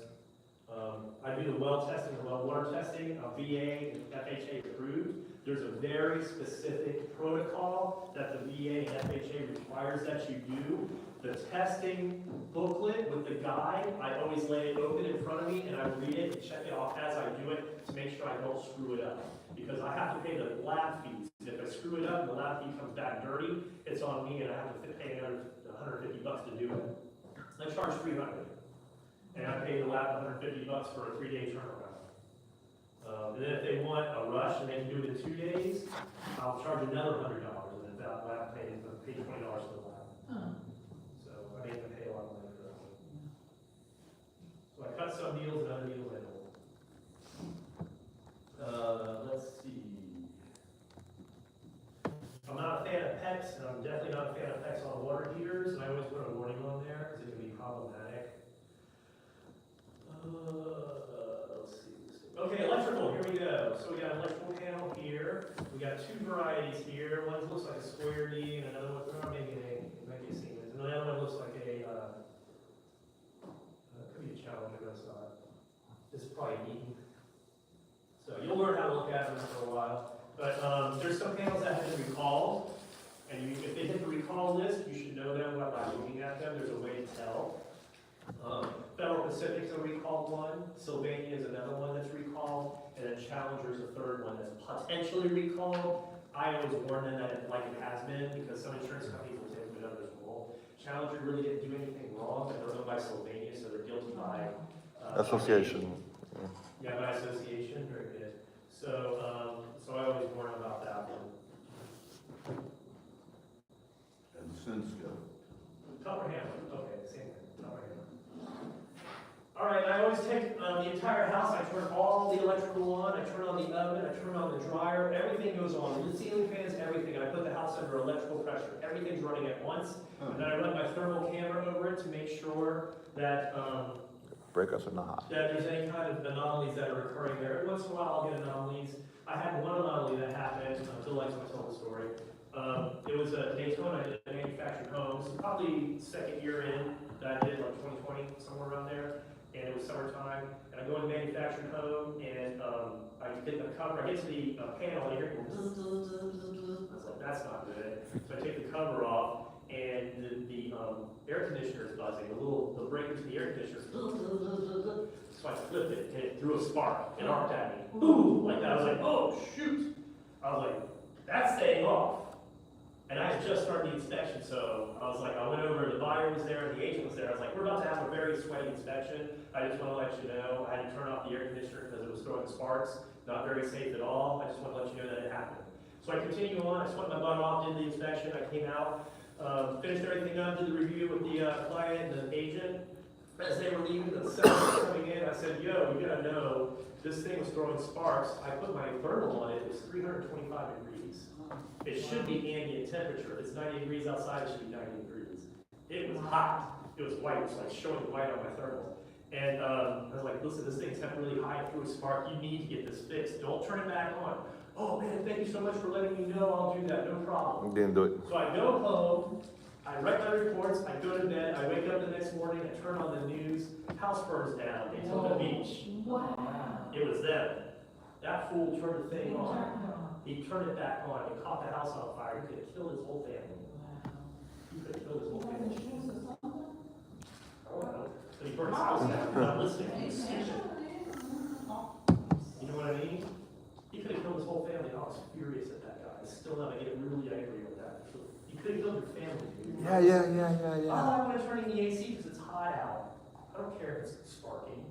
On fire. So I burned the house down. Have you ever, encountered one of those, in-ground old oil, This week? Oil I was just wondering if it was still out there. Oh, yeah. Buried oil tank. I get about once a week, actually. Twice a month. So you go out to a yard, it's very easy to miss. You have to really be looking. You'll see two pipes usually sticking out of the ground. One has the letters OEM on it, and it's a silver cap, like a pewter-looking silver cap. And then the other one looks like a valve kind of cover, like a kind of a thing. It's a vent, and it's got like a little lid on it. It kind of flips up so it lets air out, right? That's it. That's an oil tank. It's a buried oil tank, and it depends on the municipality how big a problem it can be. If you're in Orange County, it could probably be a $10,000 to $13,000 issue. If you're in Daytona, probably doesn't. They don't even care. They don't even care.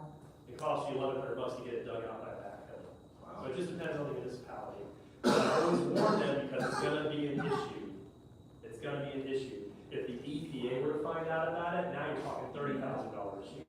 Because the federal government's going to go in and do one of those things, the guys with the suits and do testing and all this stuff, and all this money is just flying out the door. I have a question for Bill and you. My neighbor has a pipe coming out. It looks like it was cut, like a nice solid pipe. There's no second pipe. There's just one second, and it looks like it has water in it. Yeah, might be old. We have septic tanks in the neighborhood. Could be abandoned wells. I see that. Yeah, but there's one in the front yard and one in the side of the house in the backyard.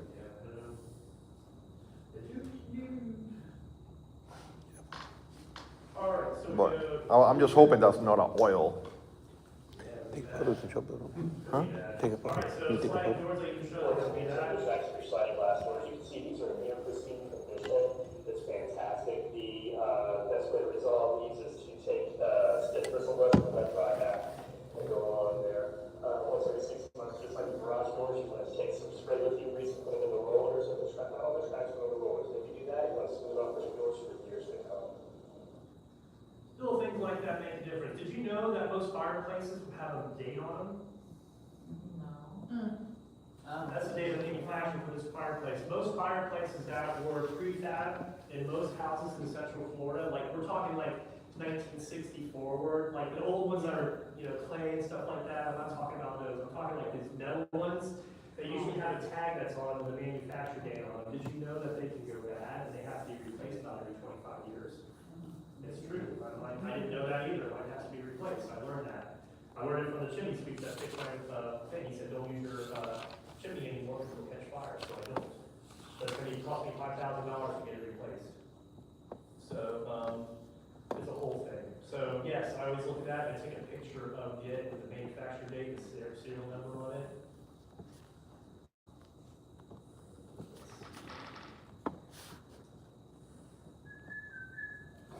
Take a picture up there, and I also put a warning to the client. I'm not a chimney sweep. I'm not scoping your chimney. I'm not doing that. I'm just doing an overall view of what the fireplace looks like. People don't really use their fireplaces in Central Florida anyway. You'll probably use it 1 week a year, if that. So it's not that big a deal anyway. We'll let them know that. And I always warn them, you should always get it swept out professionally by, I put a warning in there, fireplace warning. Always get your chimney professionally done by a professional chimney sweep, and if you're gonna do it during the summertime when they're not busy, because there's only 3 in Central Florida. Prior to purchase? Otherwise you're gonna end up on a list, and you're gonna wait 3 months. These are all the different angles, showing my drone photos. My drone photos have gotten a lot better since the time of this one. I actually get a lot closer and take a lot more advanced photos. So you can really see, but this one you get the good overall view of how everything looks. You can see all the cuts are straight, you can see all the valleys are correct, you can see all the overlaps are the way they need to be. So we get pictures of close-ups like the skylight. Skylights, if there's going to be a failure on a roof and there's a skylight, it usually isn't the skylight. It usually happens first. So skylights are problematic. And this one has solar. I always do a disclaimer that I don't test solar. I'm not an electrician. I'm not a solar specialist. I don't do photovoltaics. I'll take a picture of it and let you know what it looks like from upstairs, from the drone. But that's pretty much where my inspection is with that. I always take a picture of the flashings around chimneys. Flashings around chimneys can be problematic. You see that most of your rot around these areas. You ought to see my chimney. It looks awful. And you have some top right here at the top of the chimney, so it's gonna show you the corrosion that's occurring there.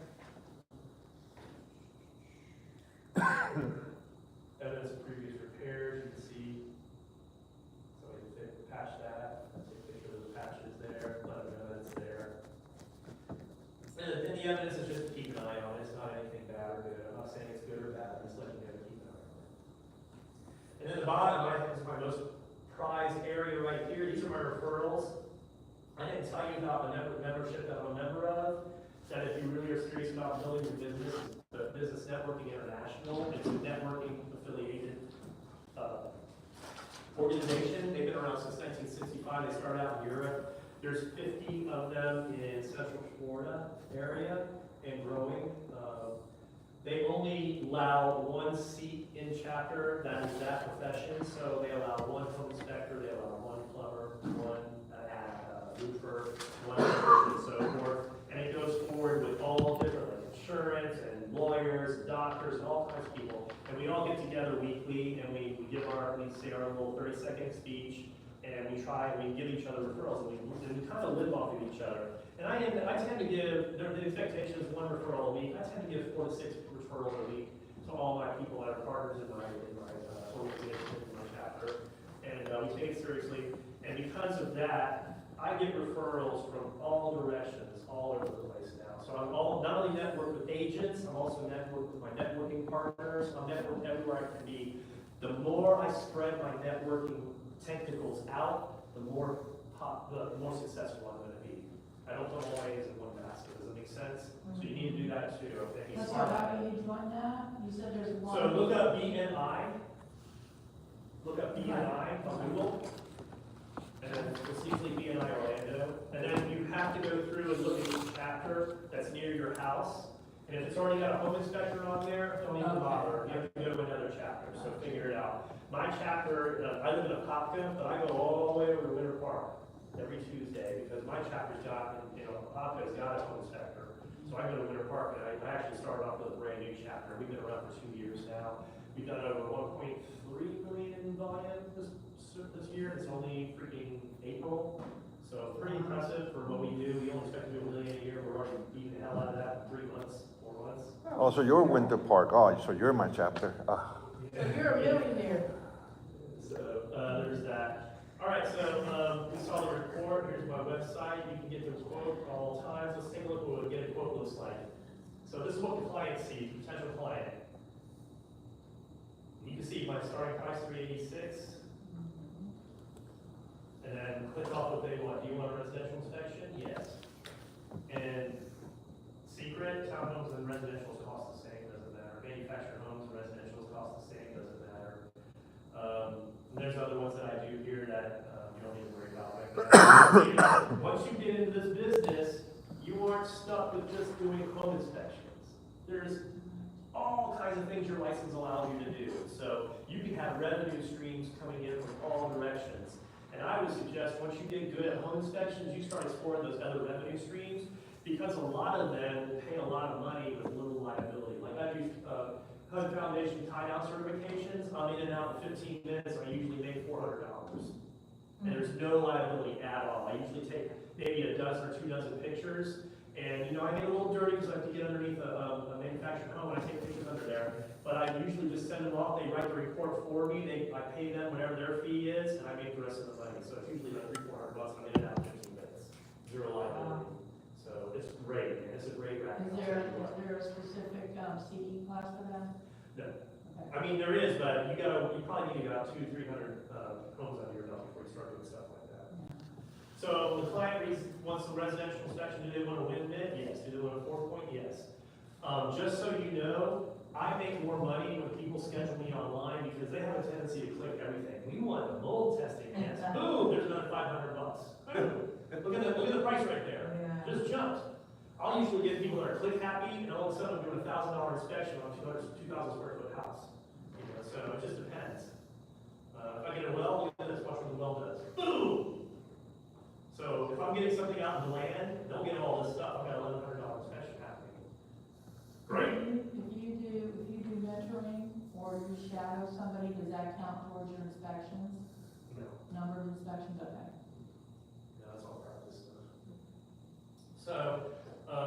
there's that. So let's just go ahead and say I want that, and I want to win it for me. So this collects, and then I go next. All right, then it'll give me the address, so I go ahead and put my own address in. And look how already it auto-completes. This is what I love about, this is my house, Brook Forest Court. This is what I love about this stuff, it auto-completes. So when I go and I have to input something manually, it types up most of the stuff for me. I just go, oh, click. It automatically pulls from the tax assessor's office the square footage of the house, the age of the house, and it fills it in for me. I don't do anything. I don't have to do any kind of research. Now, I always double check it though. I always double check it. I go on Zillow and I'll take a look because sometimes, especially if you intend to charge for pools and extra downloads and stuff like that, you should probably go on Zillow or something like that and take a look at the house to make sure it doesn't have any things that you want to charge for to inspect, that you don't get hit. You don't want to show up the day of the inspection and go, oh, I didn't know anything about that or this, and I didn't charge for it, now I'm doing it for free. You know what I mean? So it always helps me on Zillow because it's not perfect, but it does most of the things.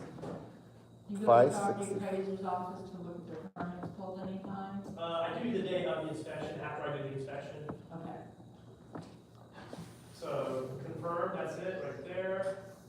That's my cost for all 3 inspections, $564. So I told you that earlier, that's what I charge. So my average inspection is $564. That's what I do. So if I do that, 2 of those a day, and then I do a condo at night, or I'll do wind and 4 points, couple $300, $400 on top of those. The condo inspection is usually $400. So I do, my goal is $1,000 a day that I do. And if I do that 5 to 6 days a week, I'm happy. Okay? So do you set it up where you do like 2 houses and then a wind it at the end of the day? Is that how you? Yeah, and I purposely don't allow them to do wind mits and 4 points and schedule it for me because it depends on what part of town I'm in. I don't like to drive an hour to do a wind mitigation. My time is more valuable than that, so I'll schedule that wind mitigation when I'm at that part of town, and I'll do it in between jobs or after the jobs are over. A wind mit takes me 10 minutes to do. It's $167, I'm in and out like that.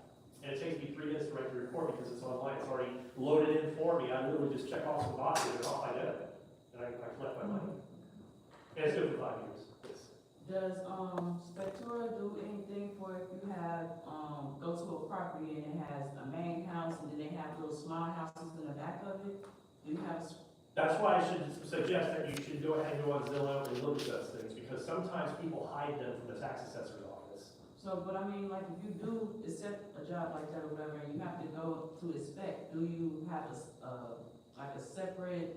Yes, yeah, I have it set up that way, yeah. I can actually, and the way it's set up, look, I'm pointing over there, like my phone's over there.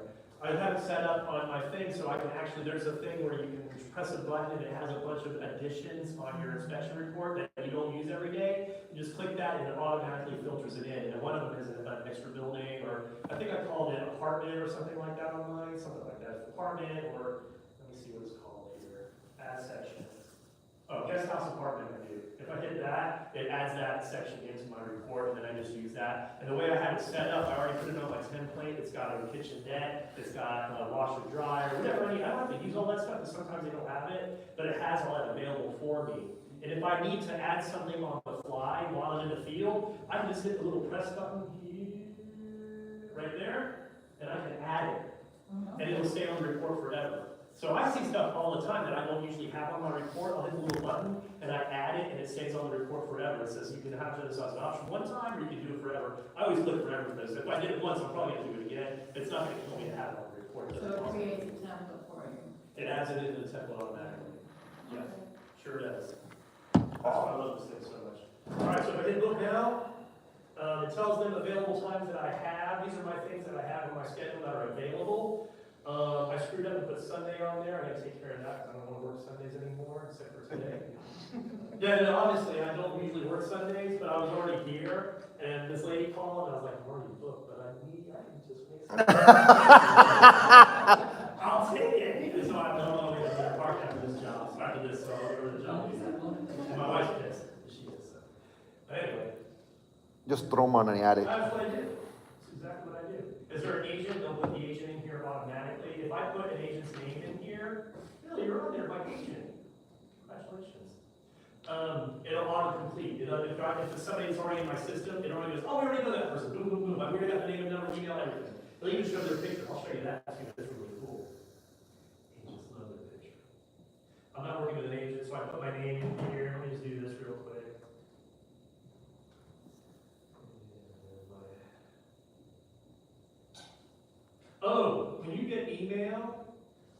do the free Gmail. Don't do the info.yourcompanyname@gmail.com. Pay $20 a year or $50 a year to get your own email address that says yourname@.com. It shows that you have your shit together. Does it make sense? I've got contact@baainspections.com. It's not info. I have an info.contact because I use it, and I use it solely to sign in on this thing because contact, for whatever reason, shows spam. It's the only reason I have it. It cost me $50 a year, and it's worth it because it shows people that I'm professional. All right, I'm the client. Now, what's going to happen now is I'm going to get a text in just a second. Oh, it just hit. Didn't take long at all. Spectora, congratulations, you just got scheduled a job. And all I have to do is click this button right here and accept the job. Boop, done. And I accept the job, it's done. I didn't have to sell anything, I didn't even pay attention. I have agents, like I was telling you earlier, that use this religiously. They don't want to talk to me, I don't care to talk to them, it's fine. And they use this thing online. They can do it while they're driving, they can do it while they're in the movies or at dinner time or whatever, or they're talking with their client on the phone. Let me get this scheduled real quick while I'm on the phone with you, boom, boom, boom, boom, done. Now we got you scheduled for your report, for your inspection, all done. Joe's already got it, he's gonna make it happen for you, don't worry guys. Oh my God, you're an agent, that's amazing, we love you. And the agent looks like a hero. That's how all clients sound, by the way. So there's that. So we'll be hearing from us soon. So I'll reach out to them. And when I hit accept, my system automatically sends them an email that says, congratulations. We'll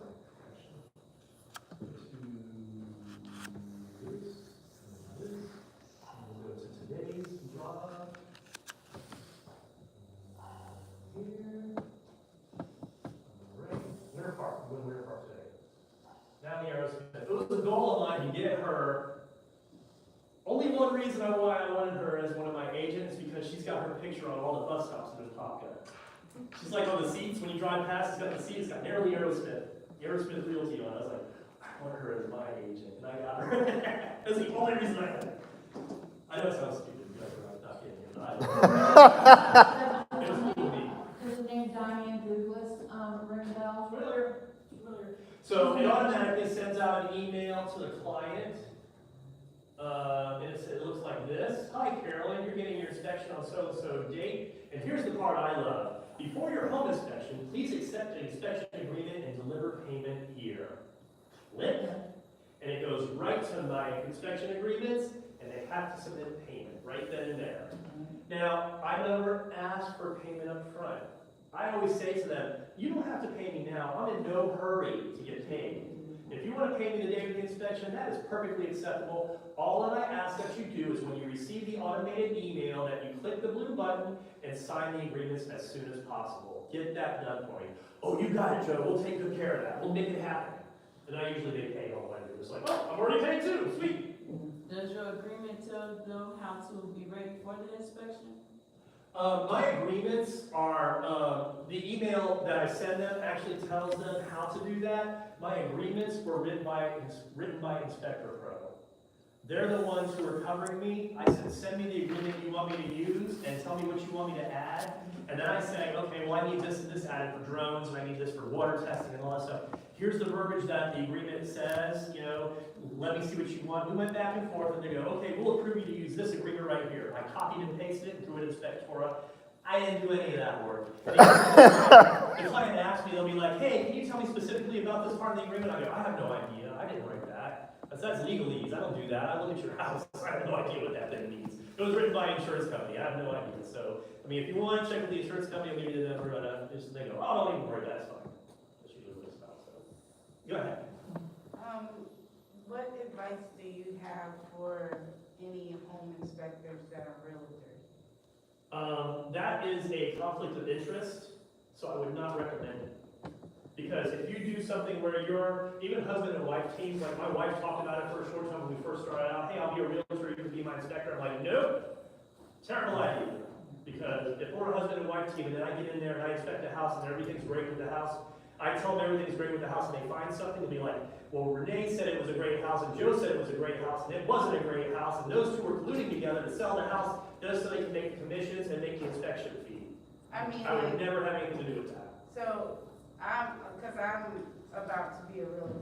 You're about to be a realtor, I do not recommend doing both at the same time. Not at the same time. I For the mean, same like, house, just- at least. I mean, like, just in general, like, I don't wanna just do home inspections on the houses that I'm selling. Like, if someone needs, like, you have your thing set up and someone wants me to I do follow what it. you're saying. Yeah, I don't know if agents will wanna hire you if you're competing with them to sell houses too. Just being real. So, yeah, I'm you not probably trying should to think sell about their that. house, I'm just trying to do an inspection. Yeah, if you're doing inspections at a home inspector, yes, but if you're doing both, try I to plan sell. on separating both of them. I'm just saying though, if they see your name in the marketplace selling houses and then they try to hire you for inspections, they're gonna say, we're not gonna do both because we're working against our competition. You know what I mean? Yeah, They don't wanna see you on a billboard and then have you inspect their houses at the same time. You go, oh, she's inspecting the house, so she's gonna say everything's wrong with not selling the house, so she can turn around and pull a pickup the job out underneath me. You know, there's all kinds of things. Realtors are very catty, and they're working angles in their head that you might not be thinking about. You might be an honest person, but they might not think that, and they just, it's not a great thing, it's not a great idea. You know what I mean? Does that make sense? no, No? Okay. just Good luck. money. Good luck.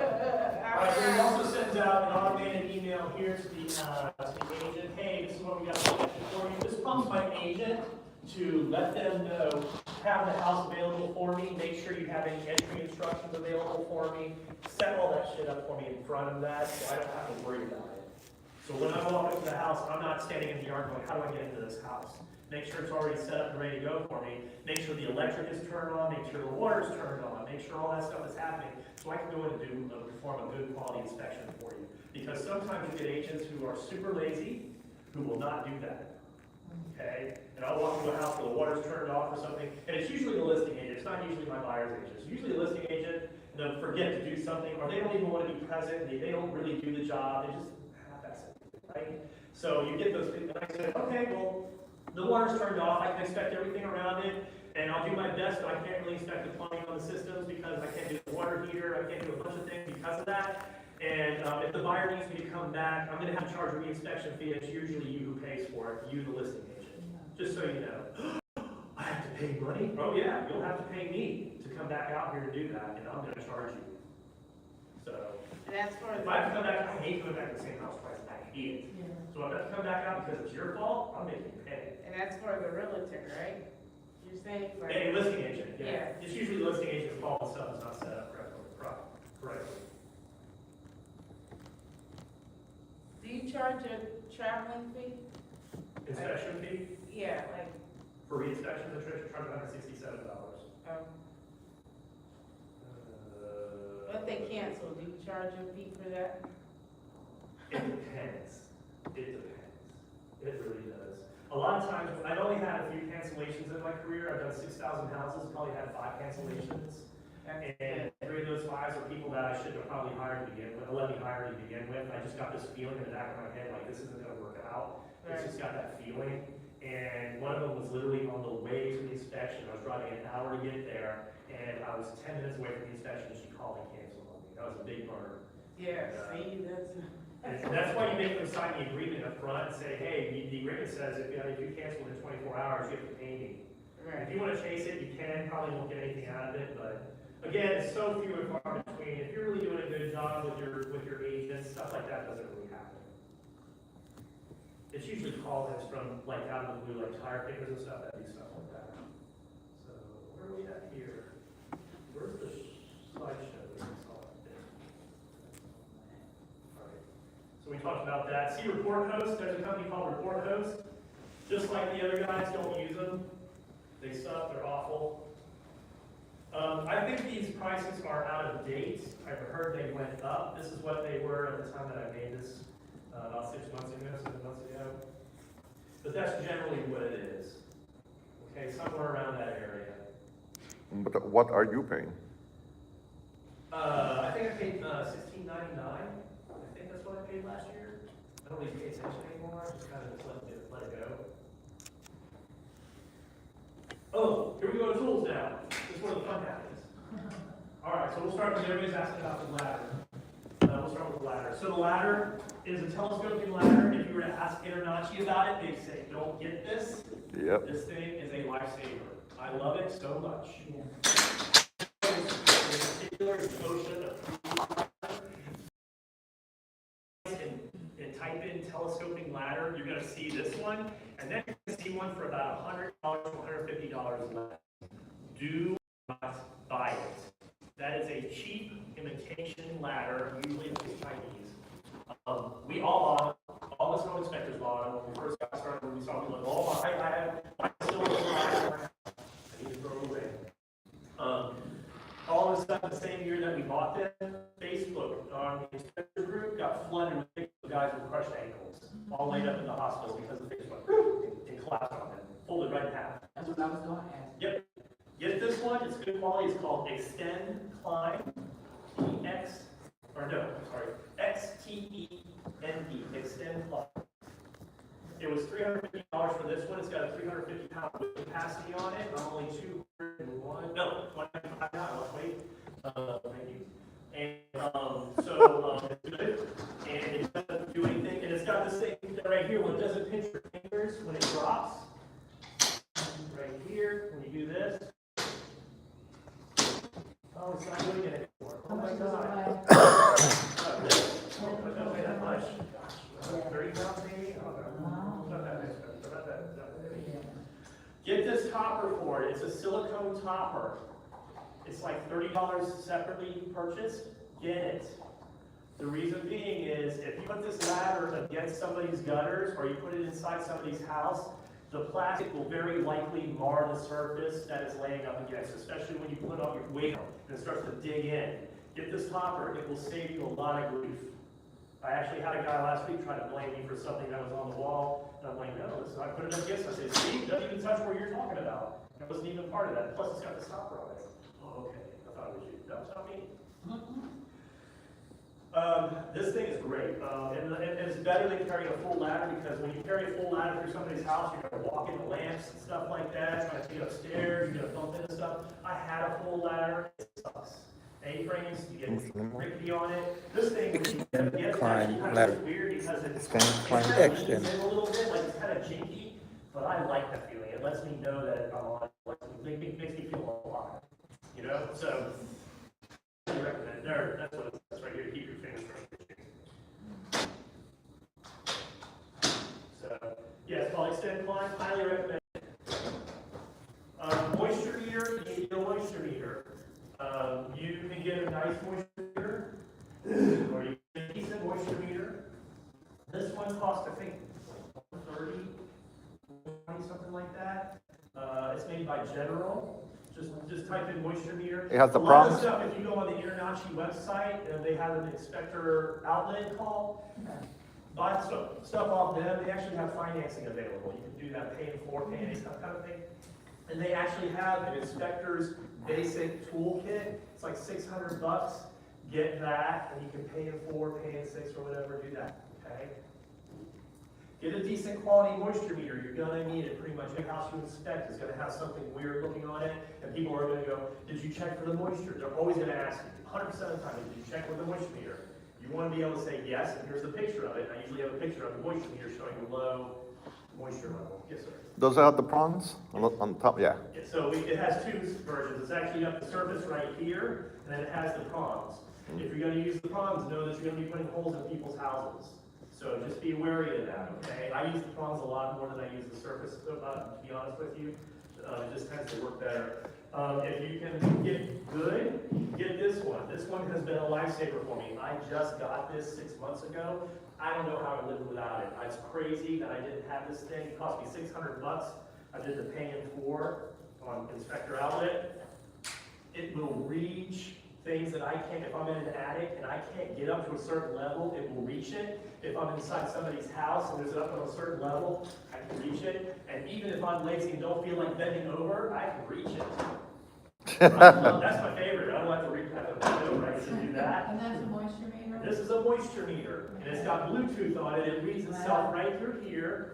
And you can take a picture of the moisture meter, making contact with the surface like that, and I take a up-close picture, and it is green or red or yellow. Okay, so you want to stay away from the red. The greens are good. Cool. I love this thing. Oh my No bending over. If you're feeling fancy, at some point you can get a ferret. A ferret is a camera, you can get these through Hobby. I get a painter's hole, and I screw it in. I bought this little screw top right here on Amazon for $10, and I put my ferret on it. And this ferret connects with my phone, and I can take pictures with this. It's Bluetooth and wireless, and I can actually get and put it out into areas where I can't get pictures. So if I need pictures of roof-to-wall connections where I use it the most, so if I'm doing roof-to-wall connections for wind mitigation inspections, I can get a nice up-close picture of the connection right there. Like my phone does a great job, so I don't use it a whole lot, but there's sometimes when I can't get to it, I use this thing, and it's really, really handy. It's called a ferret. You don't have to get that, it's just if you're feeling fancy. How often do you feel fancy? Not once a month. Not once a month. My number one tool right here. My number one tool, you get them in the 99-cent minute loads, and if you feel fancy, you can get a Craftsman, it's like $8. This thing is in my hand pretty much the entire time next to my phone. It goes right here. Oh, clothing. When you wear clothing, you can wear a tool belt. I don't wear tool belts. I think they get in the way of my stuff. So I wear cargos. Everything goes in these pockets right here. That's all I have own. I got ADD, so I have to do things a certain way. So when I start my truck and get out of my truck, everything goes like this. And that's how I do my exterior, just like that. And I walk around the house and I need to do the pressure. I do, oh, sorry about this. I need to do the pressure. I do that. When I get to the AC, I measure this. I do that. There's occasionally receptacles outside, especially in newer homes. I check those, take pictures of all those. But this thing, all the time, all day, I'm checking wood. I'm using it to pry things open for the cover off of water meters. I go up high with the wood to test to make sure it's not rotted, or if it is rotted, I'll take a picture of it. If it's rotted and my screwdriver goes into it, I take a picture of that showing the rot, and it kind of freaks people out. Oh my God, it's rotted. Yeah, it sure is. So I do stuff like that, but everything goes in that way. When I get inside the house, I also bought this. It's called an Eagle Grip. When I go inside the house, this goes like this, and then I've got my meter right here, and this is how I wear it inside the house. And so when I go around the house, I'm checking temperatures, and then I'm testing outlets, and I usually don't even take this off my belt loop. I just go like this, and I kind of work it around. And this particular flashlight I love. You want to get a good quality, decent flashlight. I got this one at Costco. It was $40. I bought 2 of them. Always buy 2 of everything, by the way. You always have a backup tool. Always, because you never want to have a tool go down on you and then you have a gap in service. And tools go down on me all the time. Okay, so you want them to have a backup. Okay. This one is a rechargeable one. I recharge it about every 2 days or so. It lasts a good while. And the thing I love the most about it is I can direct the beam. I can make it nice and big. So when I'm scanning big things, or if I'm taking pictures of something, I can focus the beam to make a really tight focus on it, and it works great. When I'm not, What is it? What kind is it? I don't remember this thing was. I just have to look. Infinity. It was at Costco. Infinity. Okay. Yeah, just buy a big quality one. Don't get those cheap Chinese ones. They just don't look. They don't work the same. I also got an Eagle Grip for this thing, so I put it on the side here. I got top all on one, so 5,000 square foot house in Claremont, and after hours, I was running late, I was doing, because I'm greedy, I was doing a night inspection, and the sun was down, it was right after Christmas time. And, so I'm going through the house, and I'm doing my inspection and stuff, and I rang the doorbell. It's one of those Ring doorbell, right? So I rang the doorbell, and I took a video of the doorbell getting rung, and I didn't think anything of it. I go inside the house, and I'm doing my thing, and all of a sudden I hear, Sheriff's office. no, nothing. Nothing. They don't say nothing. I'm supposed to be by myself in this house. It's a 5,000 square foot house, so it's all across the house, I hear it. And then I go outside, and all of a sudden I'm looking around, and yes, it's lit up like Christmas time, all these cop cars all around, and I see some guy sitting around the corner like this. Sheriff office, make yourself known. I'm like, what the hell is going on? I'm like, turn around and walk towards us, and I'm doing this. And I'm going backwards like this, and like, do you have any weapons? I'm like, yes, I'm carrying a gun. I was carrying a gun. I'm carrying a gun, please. So I go, get me a picture. I'm like, why did she throw anything? Believe me, you guys they got rifles like this, right? I'm like, oh, that's anything. And then put my hands behind my back and did all that stuff. And I showed him my phone. I said, I'm a home inspector. This big burly guy comes out of nowhere. I guess he's like the head guy or whatever, the sergeant or whatever. Bald head. He goes, let me guess, home inspector. I was like, yes, sir. He goes, all right. He turns around and walks away. I was like, that was it? I was like, that was it. The lady saw me on the ring camera. She's up in Chicago. And she thought this was a gun and that I was a prowler. Oh, wow. I mean, I could have got killed because this crazy lady doesn't know what a gun looks like. So, anyway, did you know they don't give you your gun directly? They don't hand it to you, by the way. They take it and they put it inside the house on the table and go, pick it up when we leave. yeah, they do. Okay. I have to do Thank you. several times. So I went and got my gun, put it back in, and I was like, and then it hit me what happened, and I processed it, and I was like, oh my God, my heart started pounding, I'm like, starting to sweat and everything, I was like, what just happened to me, you know? I wanted to go up to that Ring doorbell and cuss that lady so bad. This is not a gun, Madeline! I'm gonna help me killed! But she would have called them back. She would have called them back and said, he's threatening I got a me. call from my agents, oh my God, I just heard what happened, I'm so sorry. I could have got shot in this town. And on that note, always be a home inspector. So, that is pretty much it. I guess I'll put this back up so you can see where'd it go? Home inspector. This is my, contact information. I am not, just so you know, I am not available to do mentor stuff. I'm not that guy. I'm not good at it. I don't want to get distracted, so I'm not a trainable kind of guy. But we have some mornings that you can go to where it's just a report writing, and you can start to mingle with the people. And I would recommend going there and try to meet a mentor, or you can just call, or not call, email, and they can help you out with the mentorship program as well. I highly recommend FABI.org, without a doubt, 100%. Internationally is a great start as well, but Bobby will actually get you out of the field and get you learning stuff. Okay? Bobby.org. That's it. Any questions? Can you put a picture of your stuff? Yeah, come on up, take pictures. 12 o'clock, that'd be good. Usually like 12:30.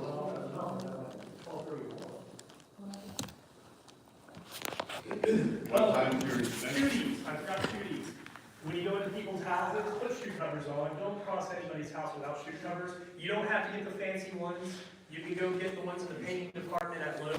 Phillips head, I carry those on me like that, and I carry back up for Phillips head. I carry those on me like that, and I carry back up for the water testing, for the pressure testing. Take a picture of that. Yeah. I got this on Amazon for like $9. Okay. And then where's the thing that, like that all the where's time. the thing, where's the thing that went on your way This for your thing? flashlight? Yeah. Yeah, it's the only way to work. I couldn't get anything to myself. Oh my gosh, it's not.